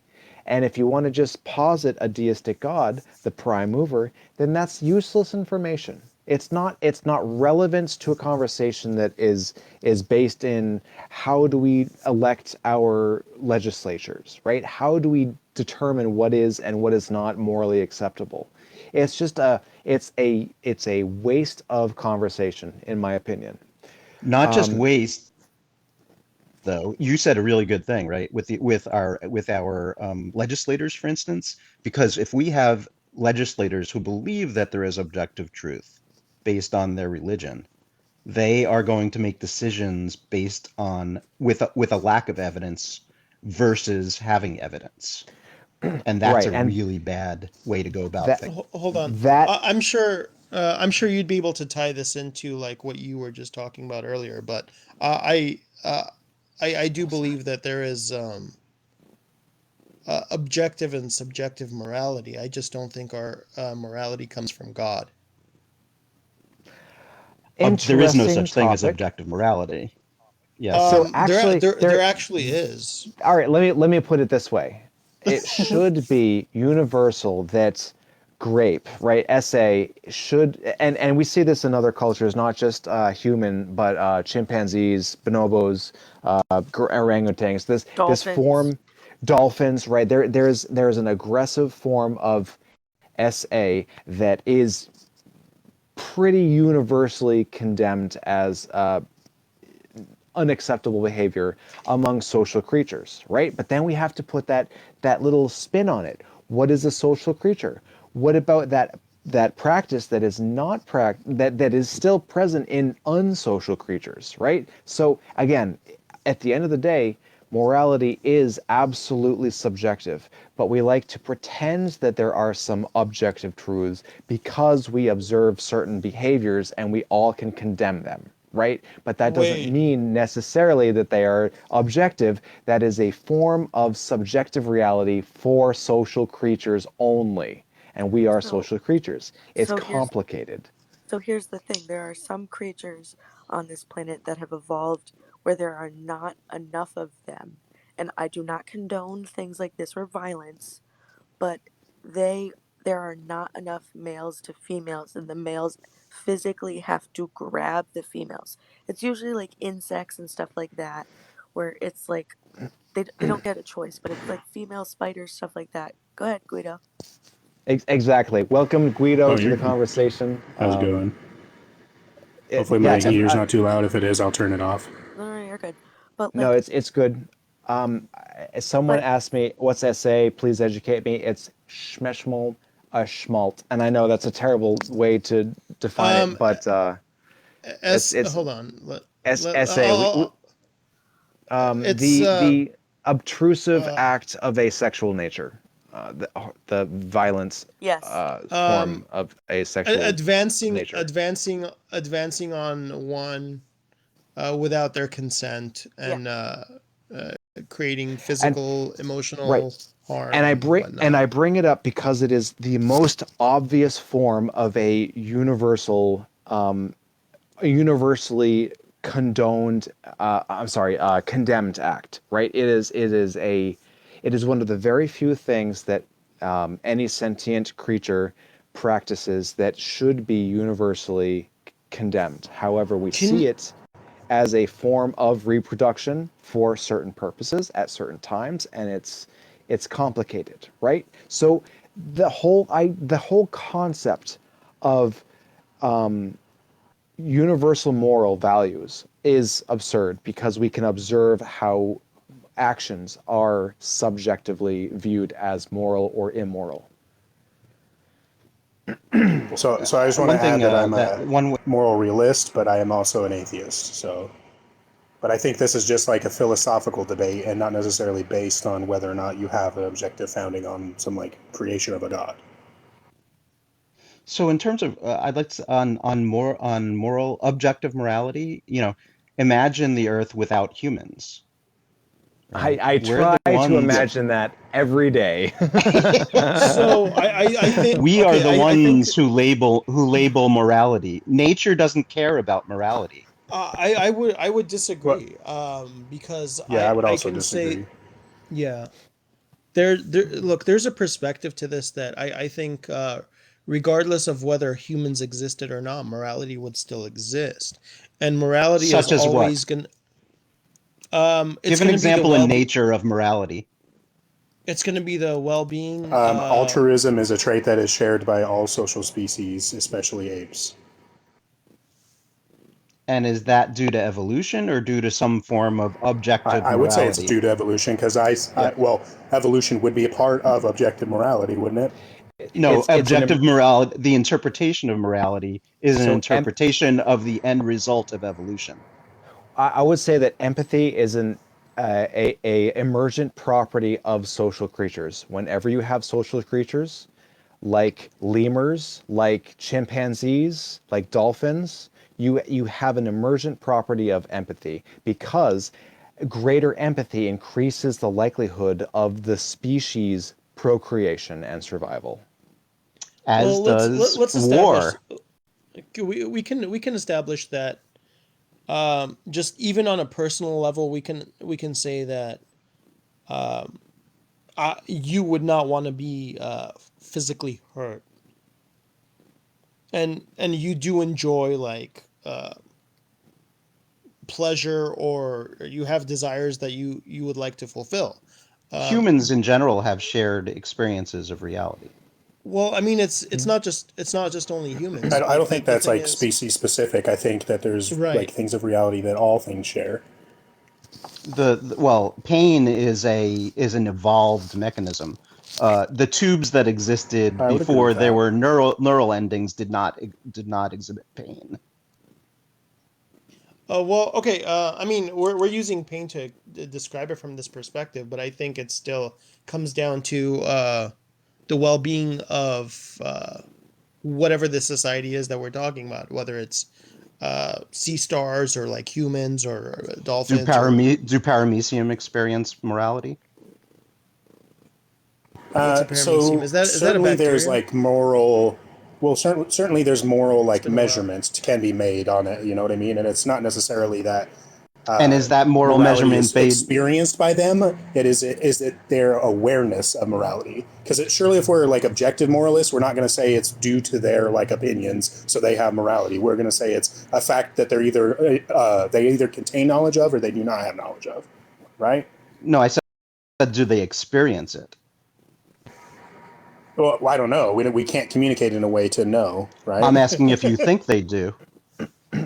Hey guys. I don't think they experience morality the same way we do, in the sense that they don't have the same opinions of it. But Doesn't like that that just doesn't change whether or doesn't that not I think that define it? it's Doesn't that define no, it because as that would be your as not definition of it. being Because your objective? definition would be that their like experience of it as like their opinions, and I'm saying it's like apart from their opinions. That's why it's No, I'm saying specifically that it's objective. if they don't experience it, if it's based on essentially by saying it's their experience, their experience of it Well, that I don't think defines morality it. is something you experience, is in a sense. I think it's a quality that you can measure. You guys, I'm really sorry to do this right now, but just really quickly, my wife just got home, right? I just No want to say thank you worries. for the gifts, and all of these gifts are going to be going to a program called Children of the Night, and they battle child essay being sold into slavery and stuff like that. Oh, It's a great program if you guys look into it. If you got like $1, $2, $3, whatever, send it their way. They do really good work. Just um, you know, I really appreciate you guys doing that, and everybody be good, be safe, and hopefully I'll talk to you guys soon. Let me just really quickly follow you guys because I Yeah, really do like the information that thanks we're the talking about right now. thanks for the conversation. Real Absolutely. quick, Brian, Cease to Know is also an atheist and a moral realist, and he's a philosopher, so he can help distinguish what we're talking about. All right, guys. Thank you so much. You guys have Good a to know. good night. have a good night. Yeah, be well. Thanks for the conversation. All right, we're going to bring Cease to Know in. We can have a little nerdathon. Hey guys, can you hear me? Welcome. Thank Yeah, you. what's on your minds? Thank What you. would you like to share? Thank you for having me on. Yeah, so I heard you guys were talking about moral realism. We dabble. Babel. Okay. Yeah, I can try to express it in this way. I think when we use words like good and evil or moral and immoral, we're really talking about the kind of actions and behaviors that lead us to either suffer or experience well-being. So there's like a spectrum of experience, and some experiences will lead us to flourish, and other ones will lead us to suffer. And the idea is that there's a nature to our consciousness, that this isn't purely arbitrary or relative. There are shared universals in our experience. So like you're your own person, I'm my own person. We're having two subjective experiences, but we can talk about subjective experience in objective terms because there are shared universals. So if I put my hand on a hot stove and you put your hand on a hot stove, we're different people. We're having two different subjective experiences, but we can communicate about what it means to feel that kind of pain. Right? Like we can, even if it's on a spectrum, we have some understanding of what we're talking about. We can Uh, label it, but we can't. It is not objective. no, I would say it's still objective in the sense that it's not dependent on opinion. It's dependent on facts about the nature of the mind. So it's still like the whole point of phenomenology as a field of philosophy is to see whether or not we can talk about subjective experience in objective terms. Moral I subjectivity is again, different. I object to the to use of objective in that phrase. So what do you think the term objective means? Shared labeling. Shared labeling? Yeah, Wait, yeah. It's Let me communication put it through this way. language. There, but this there's is there, shared labeling. there's a person out there that experiences a hot stove and they do not share the same sensation, right? There are people that fundamentally have a different brain structure that prevent them from experiencing pain, right? This is actually a known quantity. But what I'm sorry, I don't remember your name, but the idea that we have a shared labeling makes absolute sense. We understand that collectively most people feel pain, but it is not an objective truth because there are black swans, right? There are certain case examples where this does not map with reality. I wouldn't say that Ryan, that I'll makes push it back not on that idea. I'll objective. push back just as a linguist and say, like, this is exactly what we do with language for objective things as well, because shared definitions exist even in, like, things such as, like, hot and cold, in that we can tie them towards, like, phenomenological events and say, when it's this amount of vibration, we label this hot, and when it's this amount, it's cold. Like, we might have a qualitative understanding first that it's just hot or cold, but we move it into the realm where it becomes objective by labeling. Well, let me add to that too that I don't think the fact that there are, for example, people with pain disorders who can't experience pain removes the objectivity of the notion of pain altogether. We understand where the difference lies. If somebody can't experience pain, it's not that pain doesn't exist objectively as an experience. It just means certain people are cut off from having that experience. The same thing with color, right? Like, yes, we experience color subjectively, but it's not the case that because somebody's colorblind, that now color is purely arbitrary. That we still have an objective understanding of what wavelengths are. Well, the pain is subjective. The transfer of heat is not, and the burning of the skin is not. The pain is But I subjective. think it is. I think it's completely material. The mind is not like removed from the physicality of the body. If the Right. person does not experience the pain because they do not have the sensors for it or the processing for it, We can. then The harm. But no, that's what I said. I said the burning and the heat is objective, the levels of not the pain. sensation. So the sensation of pain is going to be on a subjective spectrum unless you are incapable of having pain as an experience altogether, right? But this isn't a problem for moral realism, because we can still talk about those experiences in terms of harm reduction and flourishing regardless. So Not moral with somebody subjective. who doesn't experience that. I think the point is that while certain things may be experienced on a spectrum, it's still so. You have to remember too that when we talk about morality, we're not just talking about one individual. We're talking about an individual in the context of how they relate to the other as well. So There is a radically different conversation going on in the chat, and I think it's hilarious. What is it? I don't even want to bring it up. It's just fundamentally I have to different read from it what there. we're talking about. the distinction to make here is that the word subjective in moral philosophy and in phenomenological philosophy mean two different things. So we shouldn't conflate the two, because of course, yes, we're having all these experiences are by nature subjective. Okay, perfect. If you want to use a definition of objective and subjective for the purposes of this conversation, that's subtle, that has subtle differences to the way we're using it scientifically. Let us know what that definition is, and I'm happy to use it in that Yeah, context. all I'm saying is that so subjective in the moral sense is referring to what grounds something is right or wrong is dependent on the subjective values and opinions of an individual or culture. I'm not saying that that's how I ground my morality. I ground it I'm more a realist, so I say that it's dependent on facts we can learn about the nature of mind itself, which is not going to be arbitrary to random values. Great. This is an interesting conversation. Okay. Yeah. And Sure. So, and do you feel that mind is separate from the physical nature of the mind? no, I'm a physicalist, so from my perspective, everything is gonna. Okay, All nature is gonna be great. physical. And do you believe that everyone's mind has evolved to the point at which it is? I think that there is. I guess what I would say is that there is a shared nature to mind, and so I think to some degree, like yes, there is an evolutionary argument to make for morality, like that there are certain evolutionary benefits to collaboration, for example.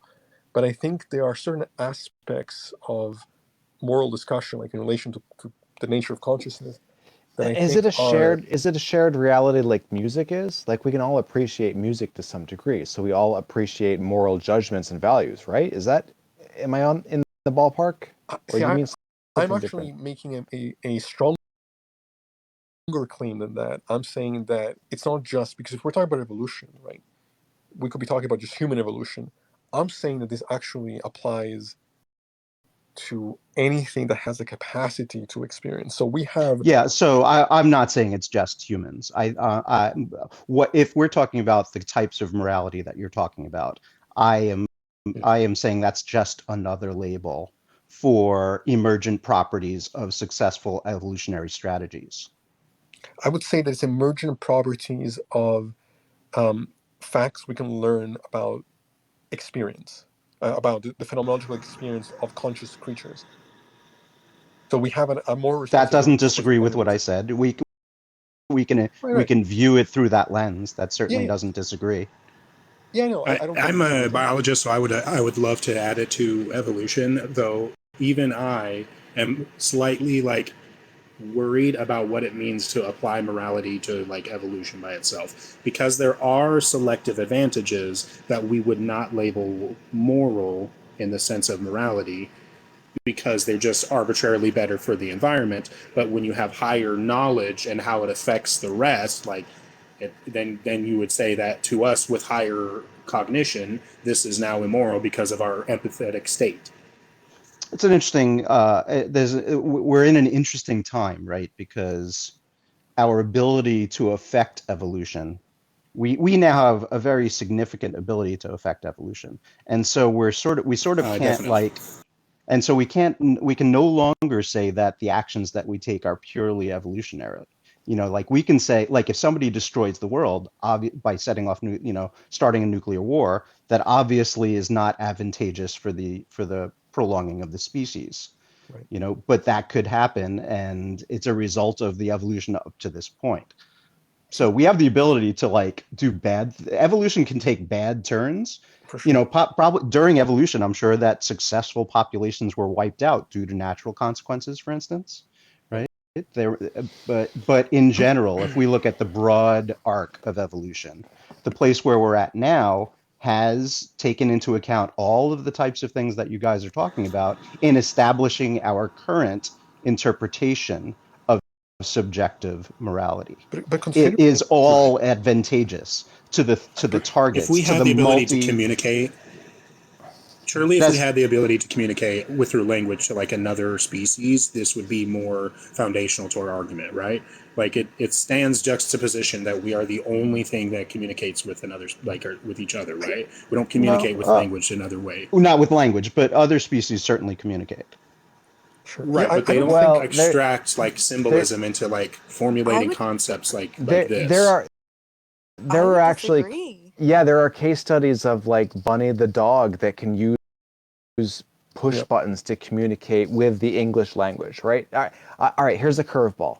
There's a modification of the trolley problem where we have a hospital that has, I don't know, 4 or 5 patients in it that all need a heart transplant, liver transplant individual that has the same blood type, and it would be a perfect donor for the lungs, the kidneys, the heart, and the bone marrow, right?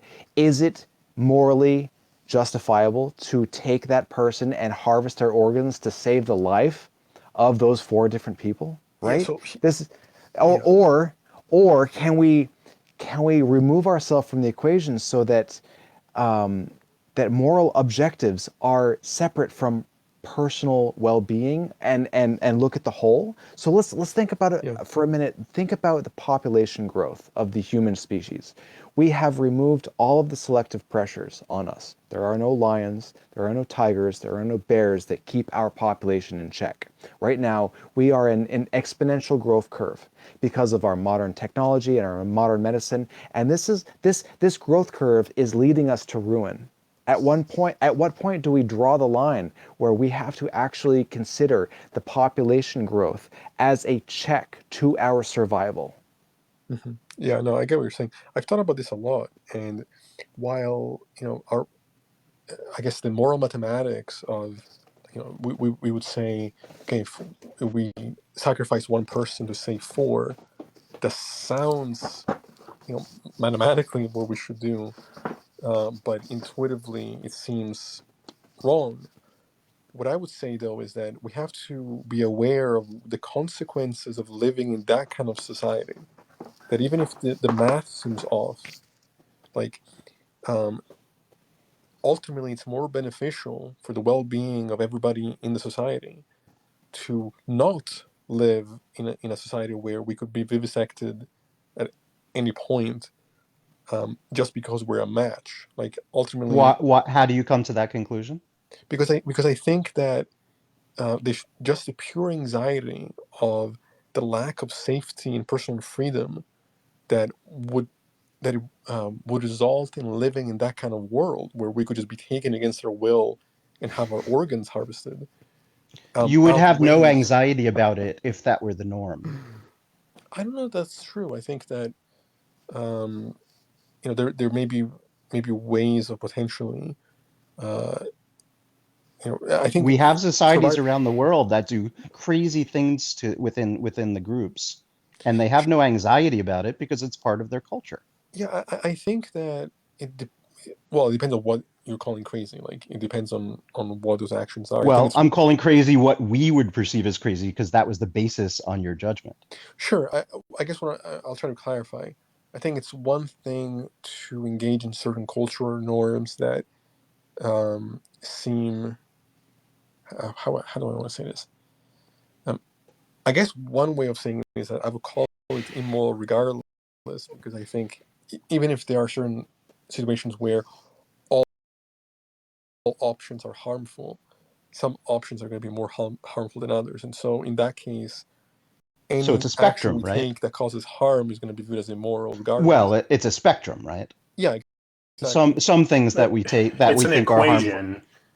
Yeah, it's going to be a, well, I was saying it was a spectrum because then I was going to say then you balance it against other factors, right?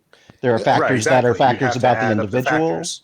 There are factors about the individual, and that, by the way, I wanted to bring this back from before. You know, when we were talking about the trolley problem, it's Mhm. interesting, right? Because what you're what to put sort of a label on it, what you're balancing is the good of the individual against the good of society, Right, exactly. That's always the and balance, right? The and question is that how you is balance. one of the balances that evolution has optimized for, right? Right, right. So Yeah, our morality incorporates all of those factors already. so ideally it is optimized for it, but we have to recognize the fact that we have outgrown our evolutionary our external pressures, right? We've we've overcome modern medicine in the sense that we have control over how fast we grow as a species, more or less. You know, it's now just a matter of education, contraception, and application of these known quantities, right? Do we choose to endeavor in managing our population growth, or do we just continue to grow into extinction? Interestingly, I've heard what the scientific stuff I've read recently suggests that the population is actually not going to keep it growing exponentially. It's going to top out around like I believe 9 or 10 billion, 10 or Right. something like that, 10 Yeah, 10 to I 12 understand. billion. I forget the exact There's amount. we've also worked out how many cubic, kilometers of earth it needed to Yeah. grow the food and to right. We can have these philosophical discussions and measurements all day long, but the reality is we are going to grow to our extinction unless we can have the foresight to say, all right, wait a minute, slow up, let's stop having all these babies I because yeah. we just don't have the resources and the technology to take care of those that are already here, right? Think of how many there are what 5,000 children that die every single day under the age of 5 because of Yes. malnutrition, lack of clean water, lack of health care. There's an unsustainable amount of human population growth today, right? Yeah, Yeah. it seems likely that we will, as that gets worse. Let's take two scenarios, right? That gets much worse, right? I Humans am a are fluffy cloud. I am a I'm a fluffy fluffy cloud. cloud. And let's I saw you in the comments. Let's not even talk about going to the moon or Mars because I've got news for you. Antarctica is 1,000 times more hospitable than the Mars. It Totally. is.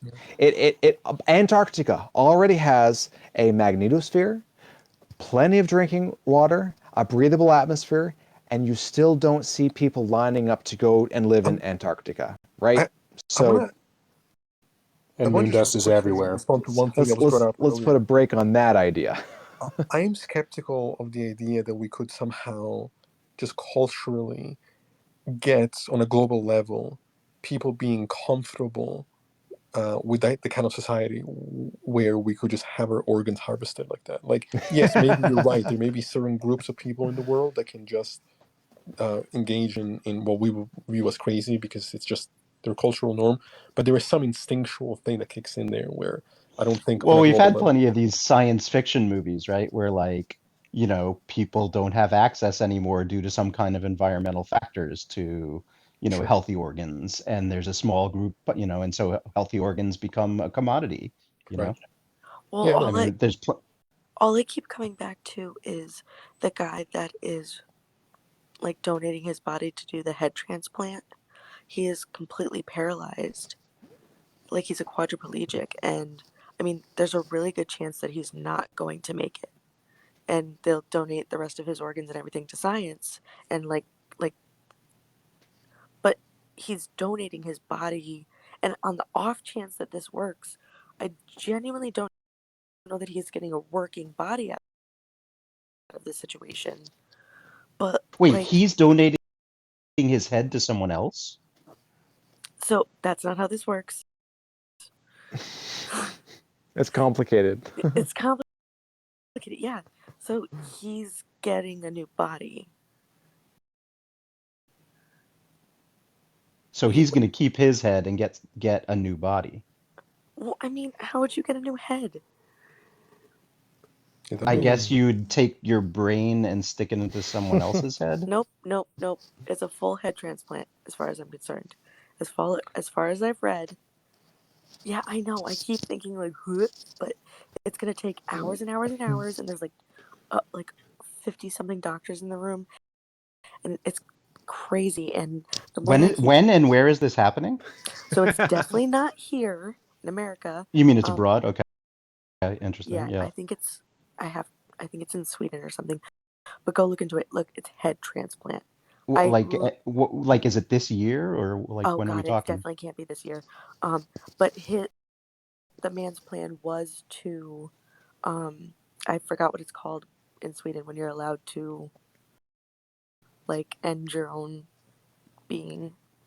Like, what can we call Yeah. that? So, I don't know what we could say on TikTok that is like, appropriate. Oh, great. So make us say it. Sorry, I mean, Right. yeah, but like, I didn't know what was like. But so that was it originally his plan, and then yeah, someone said youth in Asia, definitely what it is. That was originally his plan, and then he heard about this project, and he's willing to stick it out until the end. And that just sounds tragic to me, but interesting. that's a cool story, bro. No, but he was talking about people like donating their organs. There are people No, out I there that know. are genuinely interested in like no longer living this life and would be willing to donate their bodies to science. I'd like to get your opinion, everyone, on how we can shift the paradigm to a sustainable population growth and Permaculture. utilization of our natural resources on this organic spaceship that we all call home. You know my I answer. I think permaculture is one. I don't know how much you know about that, but from what I understand, it's a really good way of making food and making a sustainable system.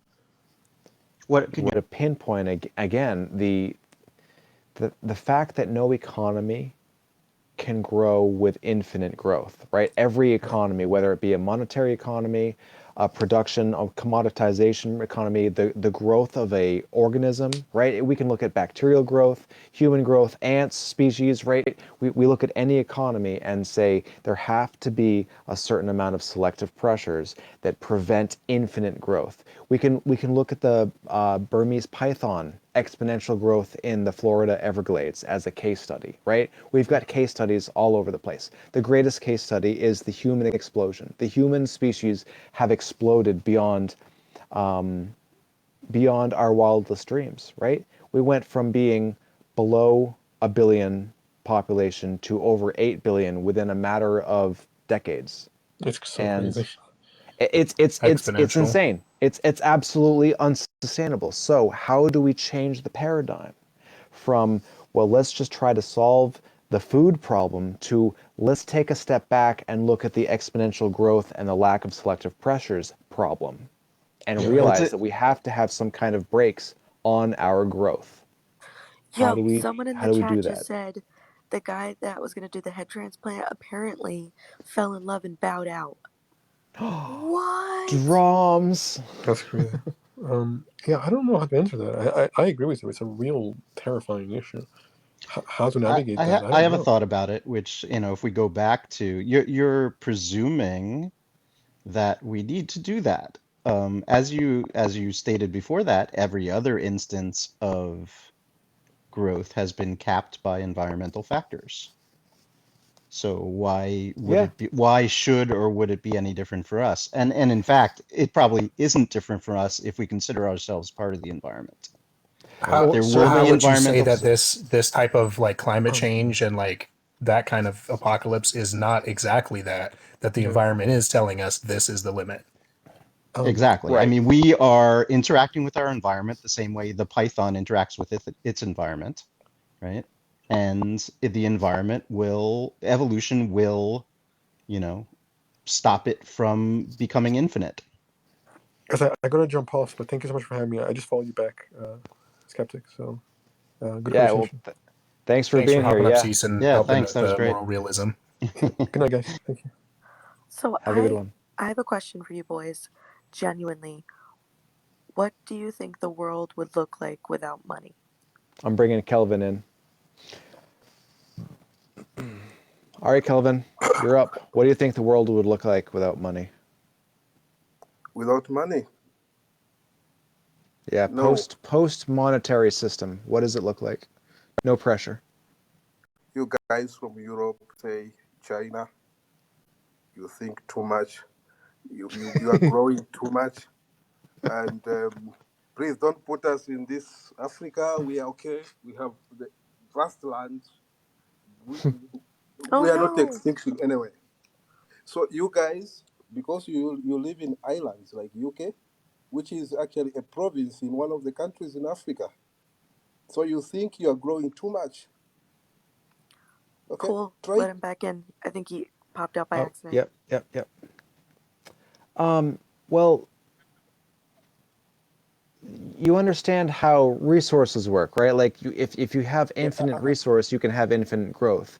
But we don't have infinite resources. There is a finite amount of resources that can sustain population growth for humans. So the question is, how do we responsibly allocate those resources and come to an equilibrium, a sustainable amount of population? Like at some point, we're gonna run out of fresh water. I Or see. perhaps a Okay, better phrasing is, how do we do okay. that and maintain our current perception of morality? I see. Yeah. The Proletariat of issue. workers worldwide. Not to get Can I too answer? political. Can I answer? Yeah. The issue to do is selfishness, and I think, okay, we have seen it even here in Africa, where some guys will just come, buy all the land, and allocate themselves. So the issue of selfishness to resource allocation is what need to be worked on. What will it benefit someone to have 100 acres of land, 1,000 hectares of land, and then others don't have anywhere to put even a single structure for their short time of living of 30, 40 years? So we have all this selfishness around. And if we need really, like Africa, there's a lot of resources, a lot of land, a lot of everything. But just I think it's selfish allocation, selfish beliefs. Yeah. Then going to the point of um, population control. We are also humans. We are selfish. Why do we want to uh, uh, not bring others on earth? Because we have lived, so we don't want others to live after us. Oh, well, I would phrase it a little differently. So as a species, we have an opportunity to appreciate what life is, right? We can bring new people into existence for the sake of procreating, right?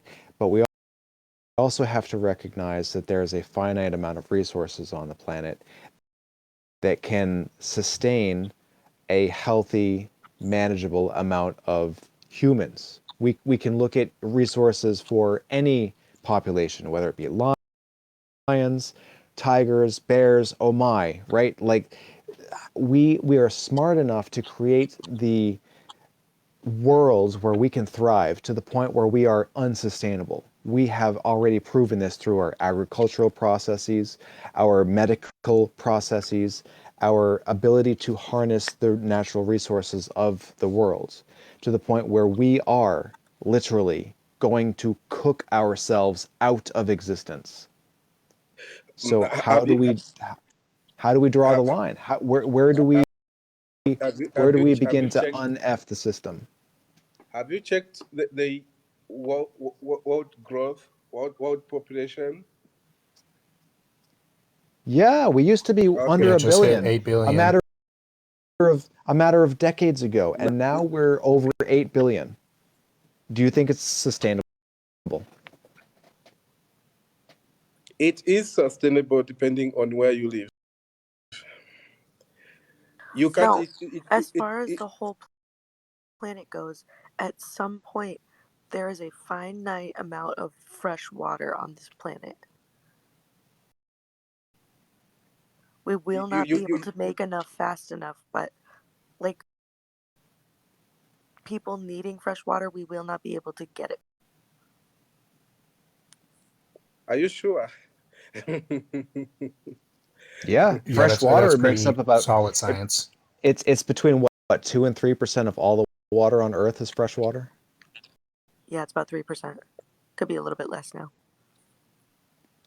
And then if we start taking the saline out to make more fresh water, right? There's a point where our resource, and that's what we should really start talking about if we're going to talk about a sustainable utopian future for those of us who can I get survive. you. I get you. I get you. Yes, they need to control. Okay, like in my country, I can say, say 40 years ago, we could have someone having 9 children, for example. At the moment, people are limited. You find our generation of the 80s, the 70s, and the 90s. Let me say, yeah, having only maximum of 3 children per family, and that is happening. But again, if you look at the self-control of humanity, when I was checking on the internet last time, I think every minute there's a person born, and after 5 minutes there's someone dying. So obvious that automatically is controlling itself. But you guys from the east, from the west, you think too much, and that's the reason why you don't catch me. You think too much. That's the reason why you start introducing these viruses. Right, but we're What does trying it to save mean? the planet, dude. What does it mean to think too much? We're just stuck in our own thoughts? No, I haven't finished my point. Okay, so I did mention that the world automatically is regretting itself, the world population. 5 minutes, one person dies. 1 minute, one person is born. And out of those that are born, how many will survive up to 5 years? But Well, if we think in the way that we need to control, this is where now we come in with issues of trying to physically regulate the population, and that might even harm the whole humanity, like the way of the COVID-19. I think you're Over 2 thinking million about it people differently died. than we are. We're not trying to eliminate people. We're trying to prevent births. So we're trying to educate people to the best of the ability of how to like have like safe sex and responsibly safe be a sex and participant teaching in the planet. and That like is teach that them is about that that healthcare. that is already happening, especially in my country, in Africa, for the past, I don't know, before I was born. Right, but There's we're talking about worldwide. There are worldwide there are giant gaps in information where like women and children are not allowed to get educated. And in order for the whole planet to function with the ecosystem instead of trying to, I don't know, pave over the ecosystem, we everyone needs to work together. But if everyone is continuously uneducated and is not able to learn, then we can't move forward as a society. I get you. Yeah. Um, yeah, on that one, I get you because we have Yeah. seen cities rising where they really don't care about the environment where they live in. Yeah, you may have control of pest control and the like, but in the end, you are contaminating. And if no one ever That's why this is specifically a global issue. Yeah. If no one ever teaches them and no one ever tells them, like, for the future, at some point, we need to get rid of plastic. Plastic and fossil fuels have to stop. But if no one ever tells them that they're contaminating their drinking water or that they're fundamentally hurting their like great grandchildren, then how would they ever know? Another possibility is just that this is the way of the universe. You know, this is the way things evolve. You know,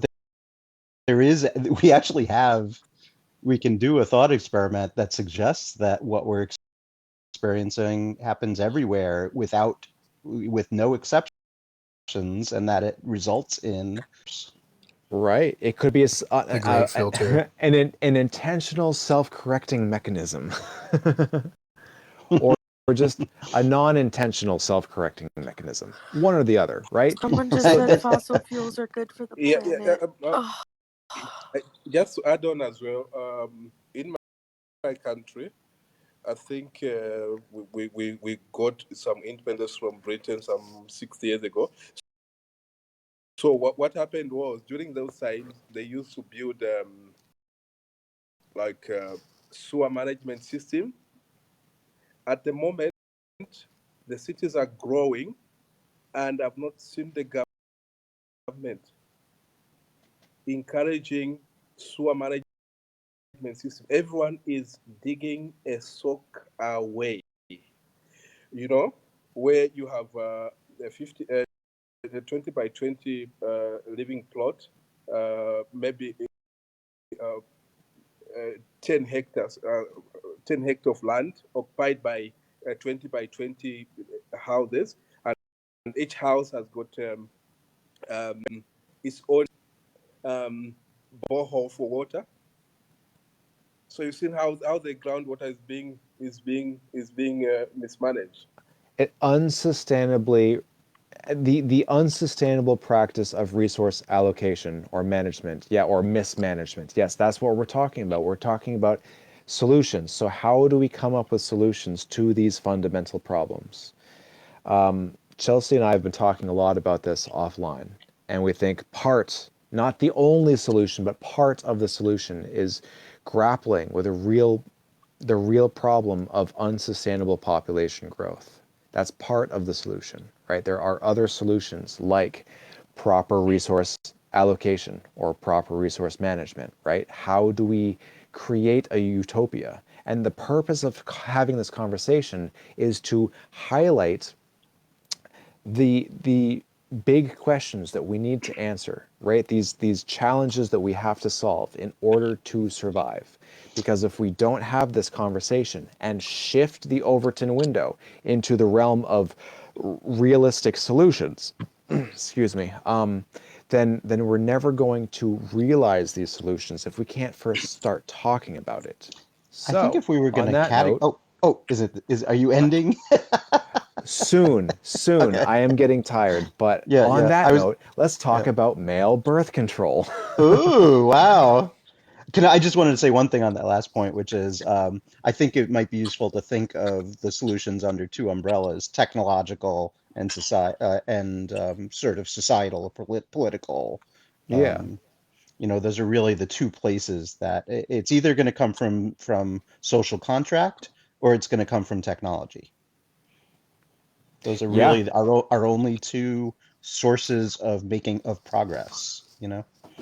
Don't think, oh, I lost my coins. I glitched I out and think lost they all my overlap coins. in some aspect, and especially the more we speak on like critical thought and thinking, and like the earlier we can foundationally get people to think critically, the like more we have the ability to show them through technology and what we do know through science about how we affect the world.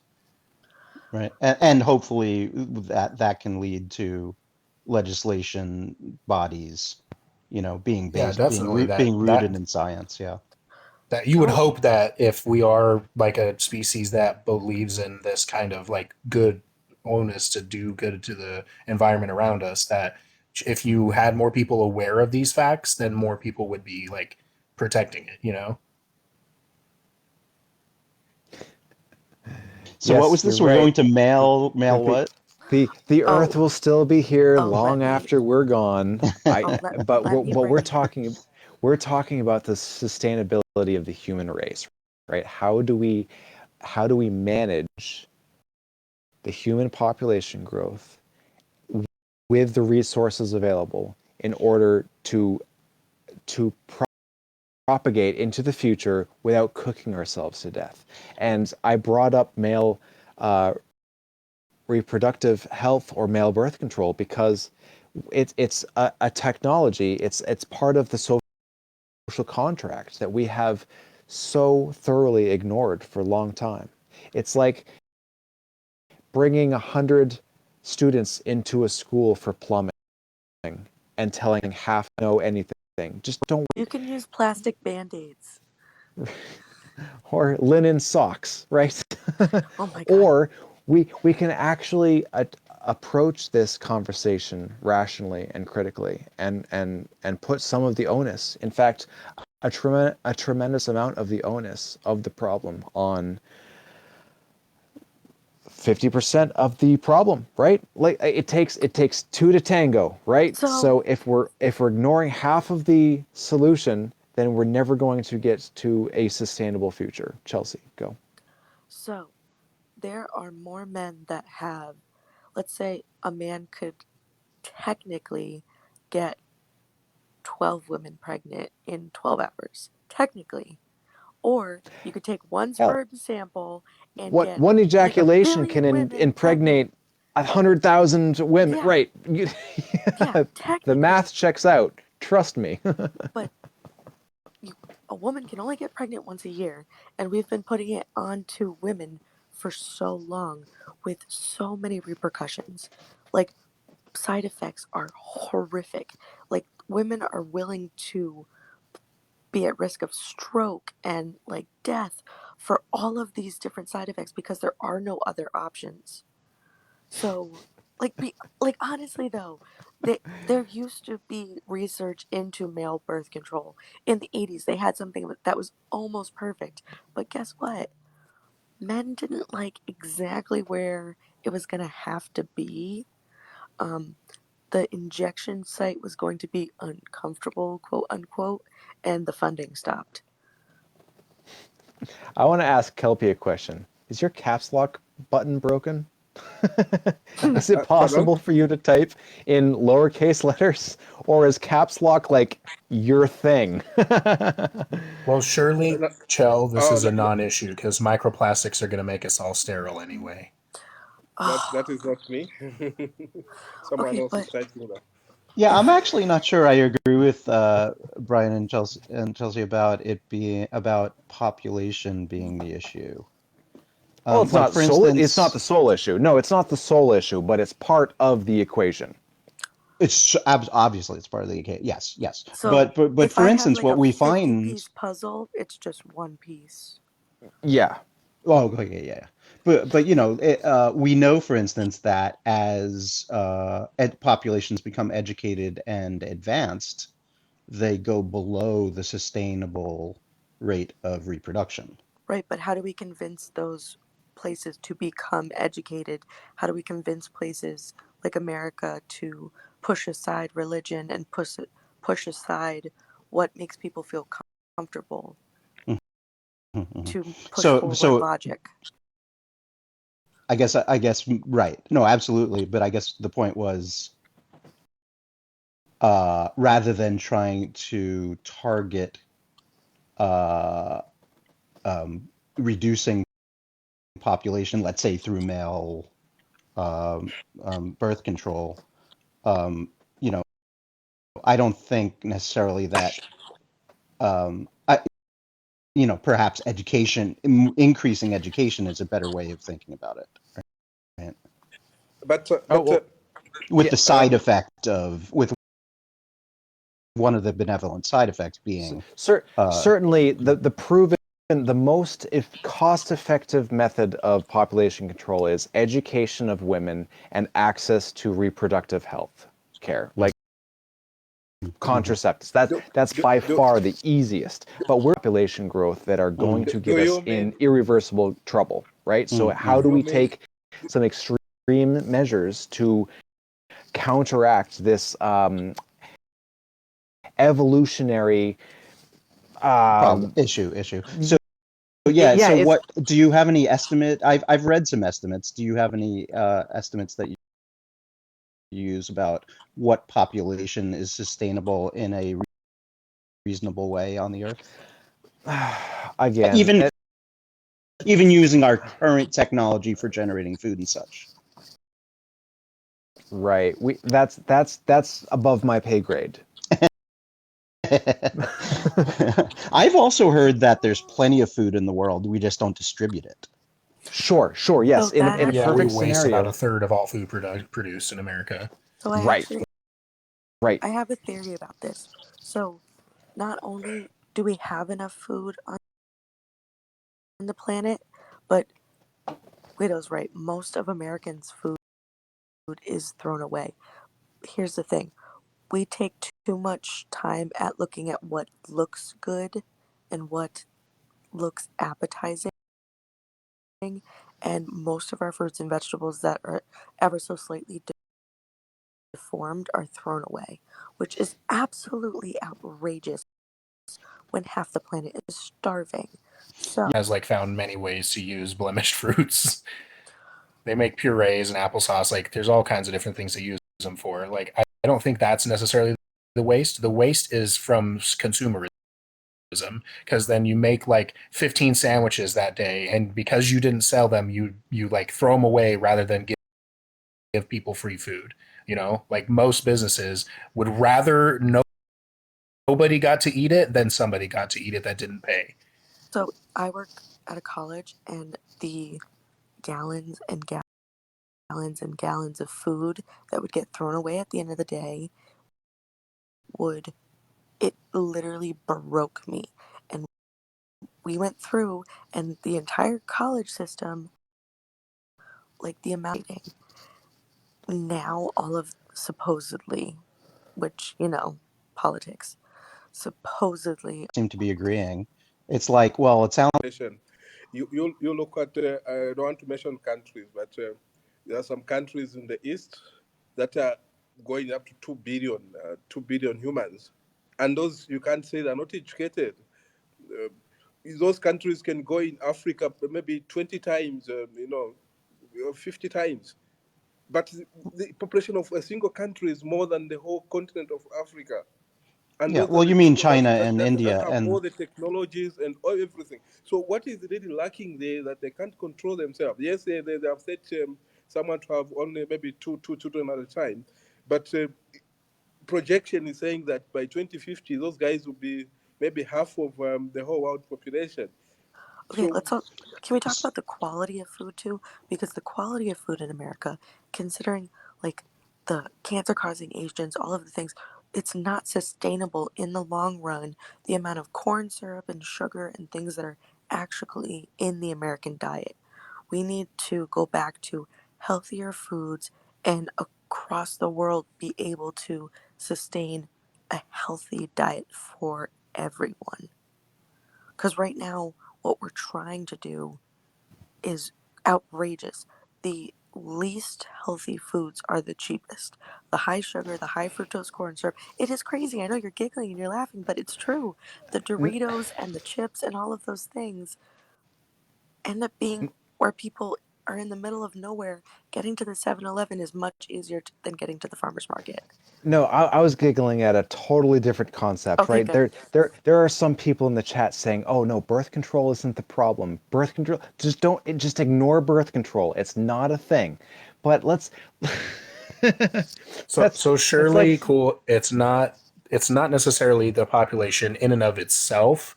It's more like the exponential trajectory of our population cannot be sustained. I right, like suppose, but if you look at countries like where, that's true if we assume that there will be no increase, no adjustment of that the overall rate of population increase will continue on an exponential because the countries that are let's call them third world countries or whatever the population let's assume that population increase is proportional to education in any particular area of the globe. If those areas don't diminish, then that's true. But if the areas of if the education It's not so if the much that water you is you have to rising, say they dimission. They just was that it's not like saying they diminish. It's because it's not like you're not like culling from the people that already exist. You're like specifically limiting the growth rate of the future generations. yeah, no, I'm talking about like the amount of area of low education diminishes. In other words, if the trajectory is for the water to rise in terms of education, by the way, that is apparently the trajectory of the world, is that IQ has risen over time. Just FYI. yeah, in a I way through believe that, attrition, not necessarily through natural processes, right? This is what's attrition besides a natural process? I suppose, but It is literally, survival of the fittest, evolution. so the education when it comes to um, population growth comes down to sexual education, right? How do we administer sexual education efficiently Maybe. I mean, I to think it's education in general, right? Middle class people don't want less kids, not because they know how they want less kids. They don't, it's not because they know how to have less kids that they have less kids. It's because they want less kids that they have less kids. Mhm. And they want less kids because they're more educated and have a middle class levels rise, the number of children statistically that you want to have diminishes. Right, but you have to now think of how many people are being honest and how many people don't actually know that they have more than one child with another woman. So like you go and you Wow. right, Okay. right, but let's get into the suburbs and let's get honest here because you go into the middle class and that's a Yeah. bunch of bullshit because all Really? of You think yeah, that that's a thing?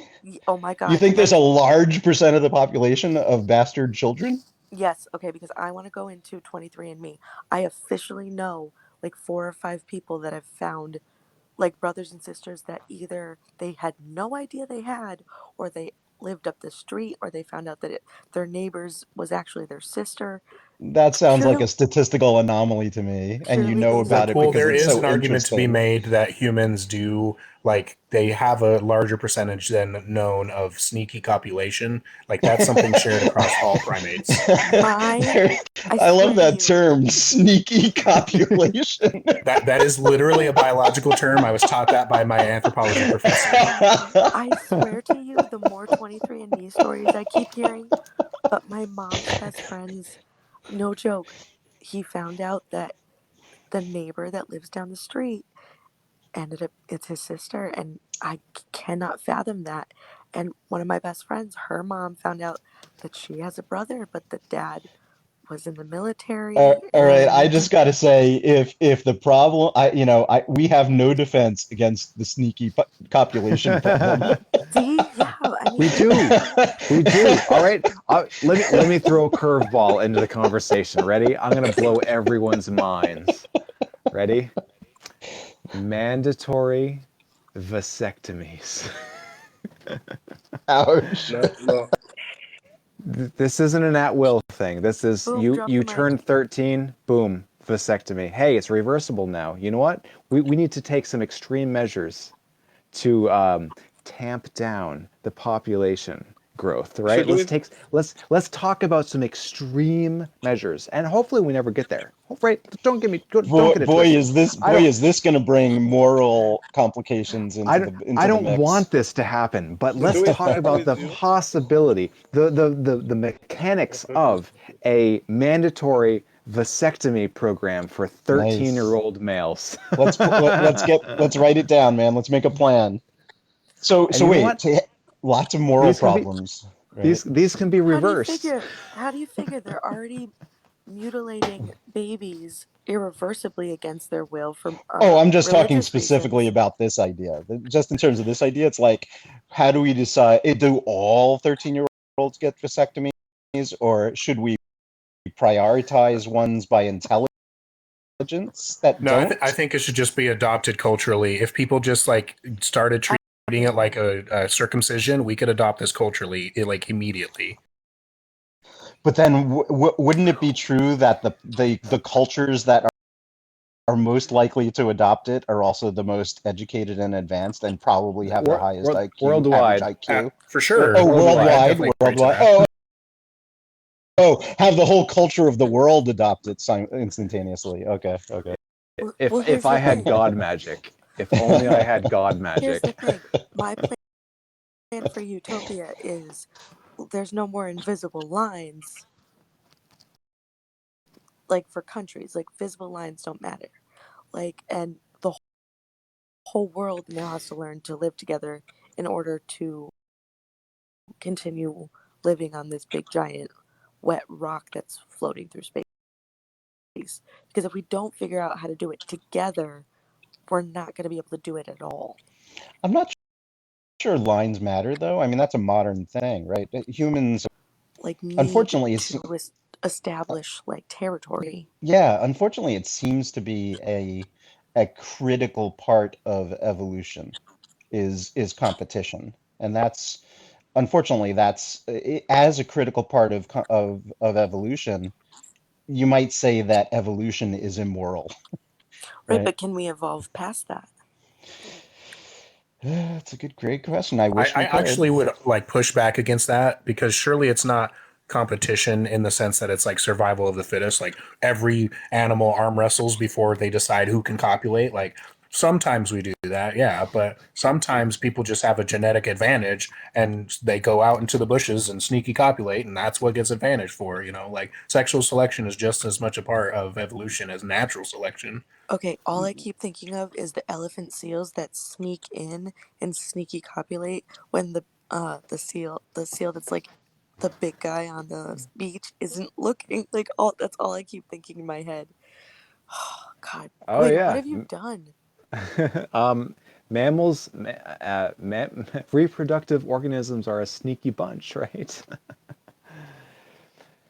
I just want to bring it back real quick to the fact that there used to be natural selective pressures. We used to be fighting diseases, lions, tigers, and bears, right? Oh my! But now we've systematically removed these selective pressures from Oh, even our sickness. challenge. Yeah, just basic like oral hygiene used to put most of us out before we turned 50, right? We used to have a time in our period in our past where we didn't know how to brush our teeth and save our own teeth. And we expired, right? Because guess what? Teeth rot out. But we've overcome all of these selective pressures to the point where our population growth has exploded beyond our capacity to maintain. Now, So maybe maybe technology can come on, right? Maybe we can bring up enough technology online to solve this problem. I like to talk about male birth control because nobody else is, right? It's mm, part of the solution. And to shift the Overton window into the realm of this conversation, we have to start talking about it. right? It's like, again, it's like asking half of the plumbers, don't pay attention, don't worry, you don't need to be a plumber, we're going to give you a plumbing license, you don't need to know a thing, we're not relying on you to do a thing. I'm sorry, but the male birth control is part of the solution moving forward. And I think I we like have talking about it. Why yeah, not? yeah, it's interesting. I think we have no idea what the planet's going to look like in 200 years. And I think it's most likely that if the planet still exists in 200 years, we will have we will have gained the ability to live forever. So I think the planet's going to be here no problem. I think it's whether or not humans are here and we get shook off. I honestly think species go extinct all the time. If we end up with more microplastic than we can handle, or God forbid, we atomic boom something, I think Yeah, it would have to be cockroaches won't. catastrophic. Right, but There's a bunch of things that could happen that are non-catastrophic, as opposed to, let's say, wiping out all humans. I think it's more likely that there may be factors which, again, humans are the most adaptable creatures we know of, right? We're the most adaptable on the Absolutely. planet. I And think so, I think fungus is right up there. well, Mycelium. well, Mycelium is I don't on the know. top of the end Give what's me there. some the boxing gloves and put me in a room with some mycelium, and we'll see hey, who what's the wins. species that can survive in the vacuum of space? Was it the water If bear? this, if Tardigrades. you're saying you could Tardigrades. punch mycelium to I'm death, just like I don't believe that's not possible. I was like, I really want to see you duke it out with a tardigrade. That would be great. right. But I get, but the whole concept of us reaching the point of essentially eternal life extension is gonna put a whole another factor into this, like, sustainability on Earth thing. All right, all right. Can you do a quick reminder that it takes 1,000 followers to get into the conversation? Well, I was going to, and then I realized Kalipi has access. They can come on. They have fewer than 1,000 followers, but I'm guessing they're in another country. So here's what I want to do. I want to start closing the live down, but I also want to give Kalipi an opportunity. Good. I want you to jump off. I want you to come back another time. Yeah. I just want to have a quick one-on-one, or maybe Shell, if you want to Absolutely. hang out. No, I'm gonna hop off too and go to bed. It's Do a Thanks quick so way much, you past my guys. bedtime. Yeah. Yeah. No, thank Do you. a quick Thank you. follow dump. Have a good night. Talk to you guys soon. Bye. Have a good Thank night. you. Thank you. Bye. All Let's right, do a quick quick follow follow dump. dump real quick. Okay. Here are the rules. You have to have fewer than 1,000 followers. You have to want to gain more than 1,000 followers to join the conversations, right? Only request once. Please only request once. All right. If you want more than if you want to gain followers to join the conversation, Chelsea, what's the magic word? What are we going to use? Type the word in, and everyone Lisa.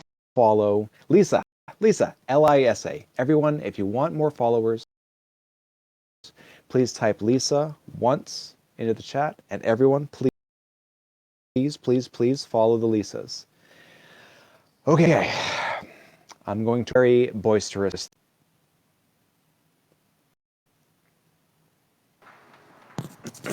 Hello. Both. For me, it's good afternoon. I'm from the Philippines. So as you can see, we do have population problem here too. But my thought is, if we educate people on how many kids they should have via how they can provide for their kids, that will be better. Like for me, my idea of having kids is about 3, though I have already 7 from 6 different women. Yeah, but and then the other thing that I would like to suggest is, have you heard of Jacques Fresco? The name rings a bell, but I'm not He familiar. was the man behind the idea of the Venus Project, where everything can be sustainable. If you would like to go find out his what he is suggesting, he is like an inventor. He was the one behind so many surgical tools that the surgeons using, but he did not patent it. Some doctors would ask him to provide them with a tool for this kind of surgery, and he would give them that, and then the doctors would patent it, not him. And he used to be also an engineer for airplanes, the wheels. He made something about the wheels that made it more usable, and I think the technology is still being used right now. So he wanted, I don't know if that can be achieved, but he wanted a moneyless society where everybody can produce, or the skills that they have will be used for everybody's what they call this, everybody's for everyone.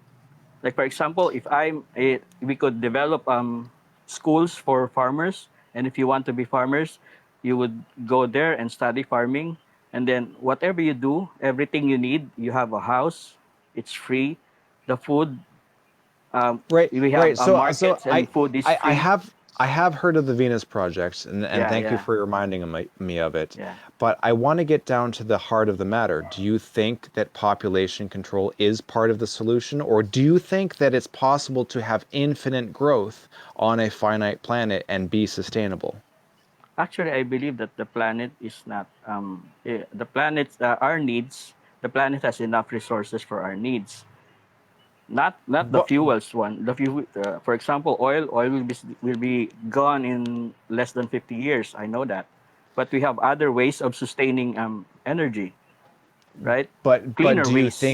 do you think that infinite population growth is achievable, or do you recognize the fact that we are on a finite planet with finite resources? Actually, the population grows and depletes itself. We have people Well, being born and then we have people dying. It's yeah, I natural. understand that, That but happens.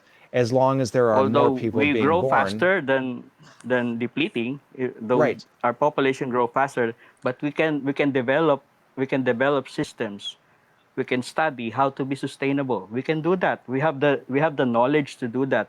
We just don't do so because we are driven by competitiveness. All right, let me ask you a question. What does it mean when I say infinite growth? Continuous growth.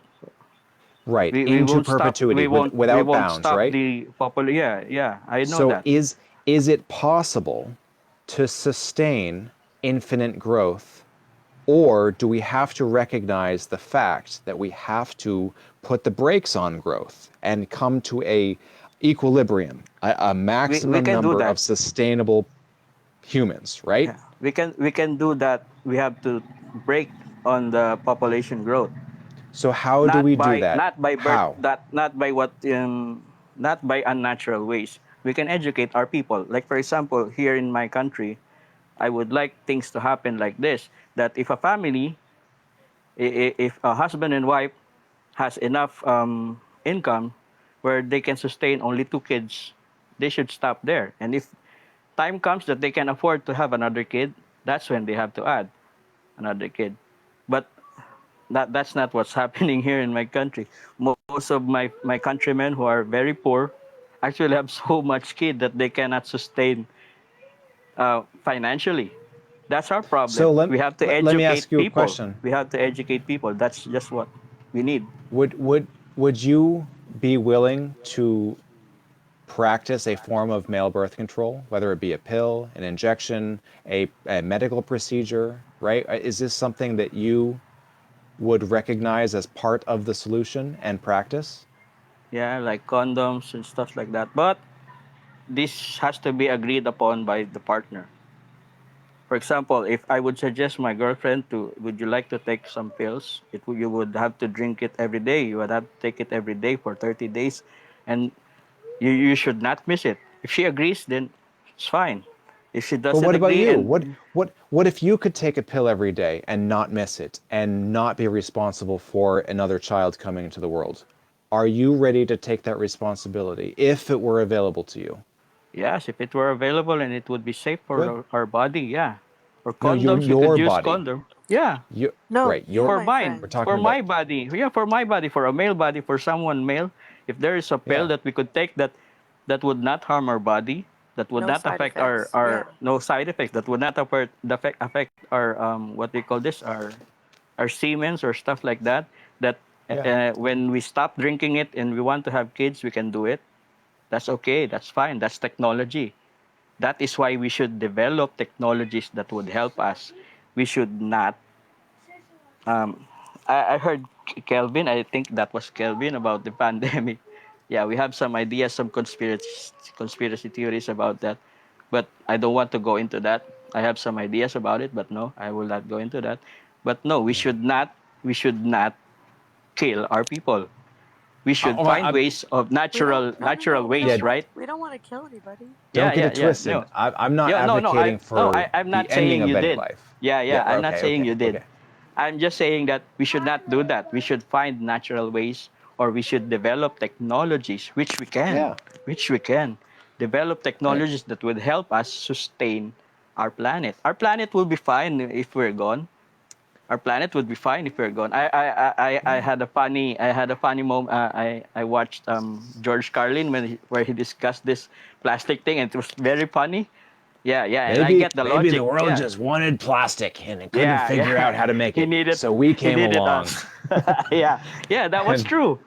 That was oh true. yeah, He's saying the truth. The world will be fine. We are the ones who are effed up. So we that's have to right. do something. We have to develop technologies that would help us. I think the Venus Project is one good way.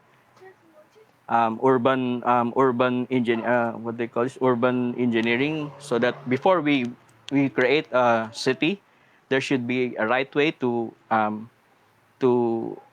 dispose of our waste, maybe recycle our waste, especially the waters, our dirty waters. We should do that before we erect buildings. They should have a very sustainable urban planning, development, and farming, so that we can have a safe environment where we can breathe good air, because we have erected Yeah. environmentally friendly buildings. That can be achieved. No one is just doing it. No one has the reason, or no one has the will to do it. But actually, we can develop it now. We have Yeah. technologies to make environmentally friendly buildings. We can sustain ourselves with developed farming strategies and systems. We can do that. We can recycle water.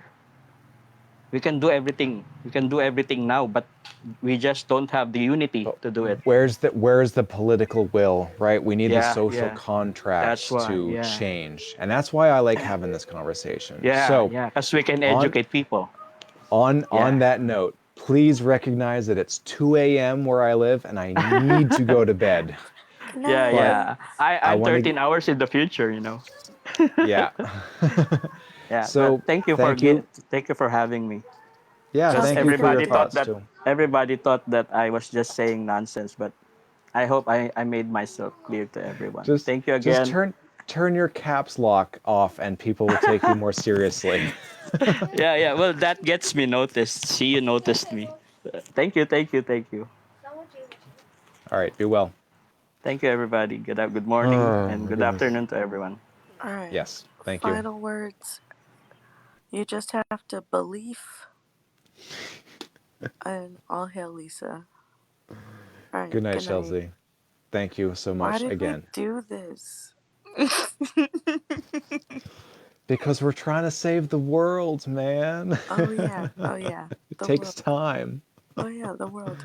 Takes time out of our sleep schedule. Someone said praise Lisa. Praise Yes. Lisa. Praise Lisa. All right, I'm How, going to change how the about praise background. Brian? No, no, no, no. We don't praise Brian. Brian feeds Lisa, okay? And cleans up after her. That's a whole thing.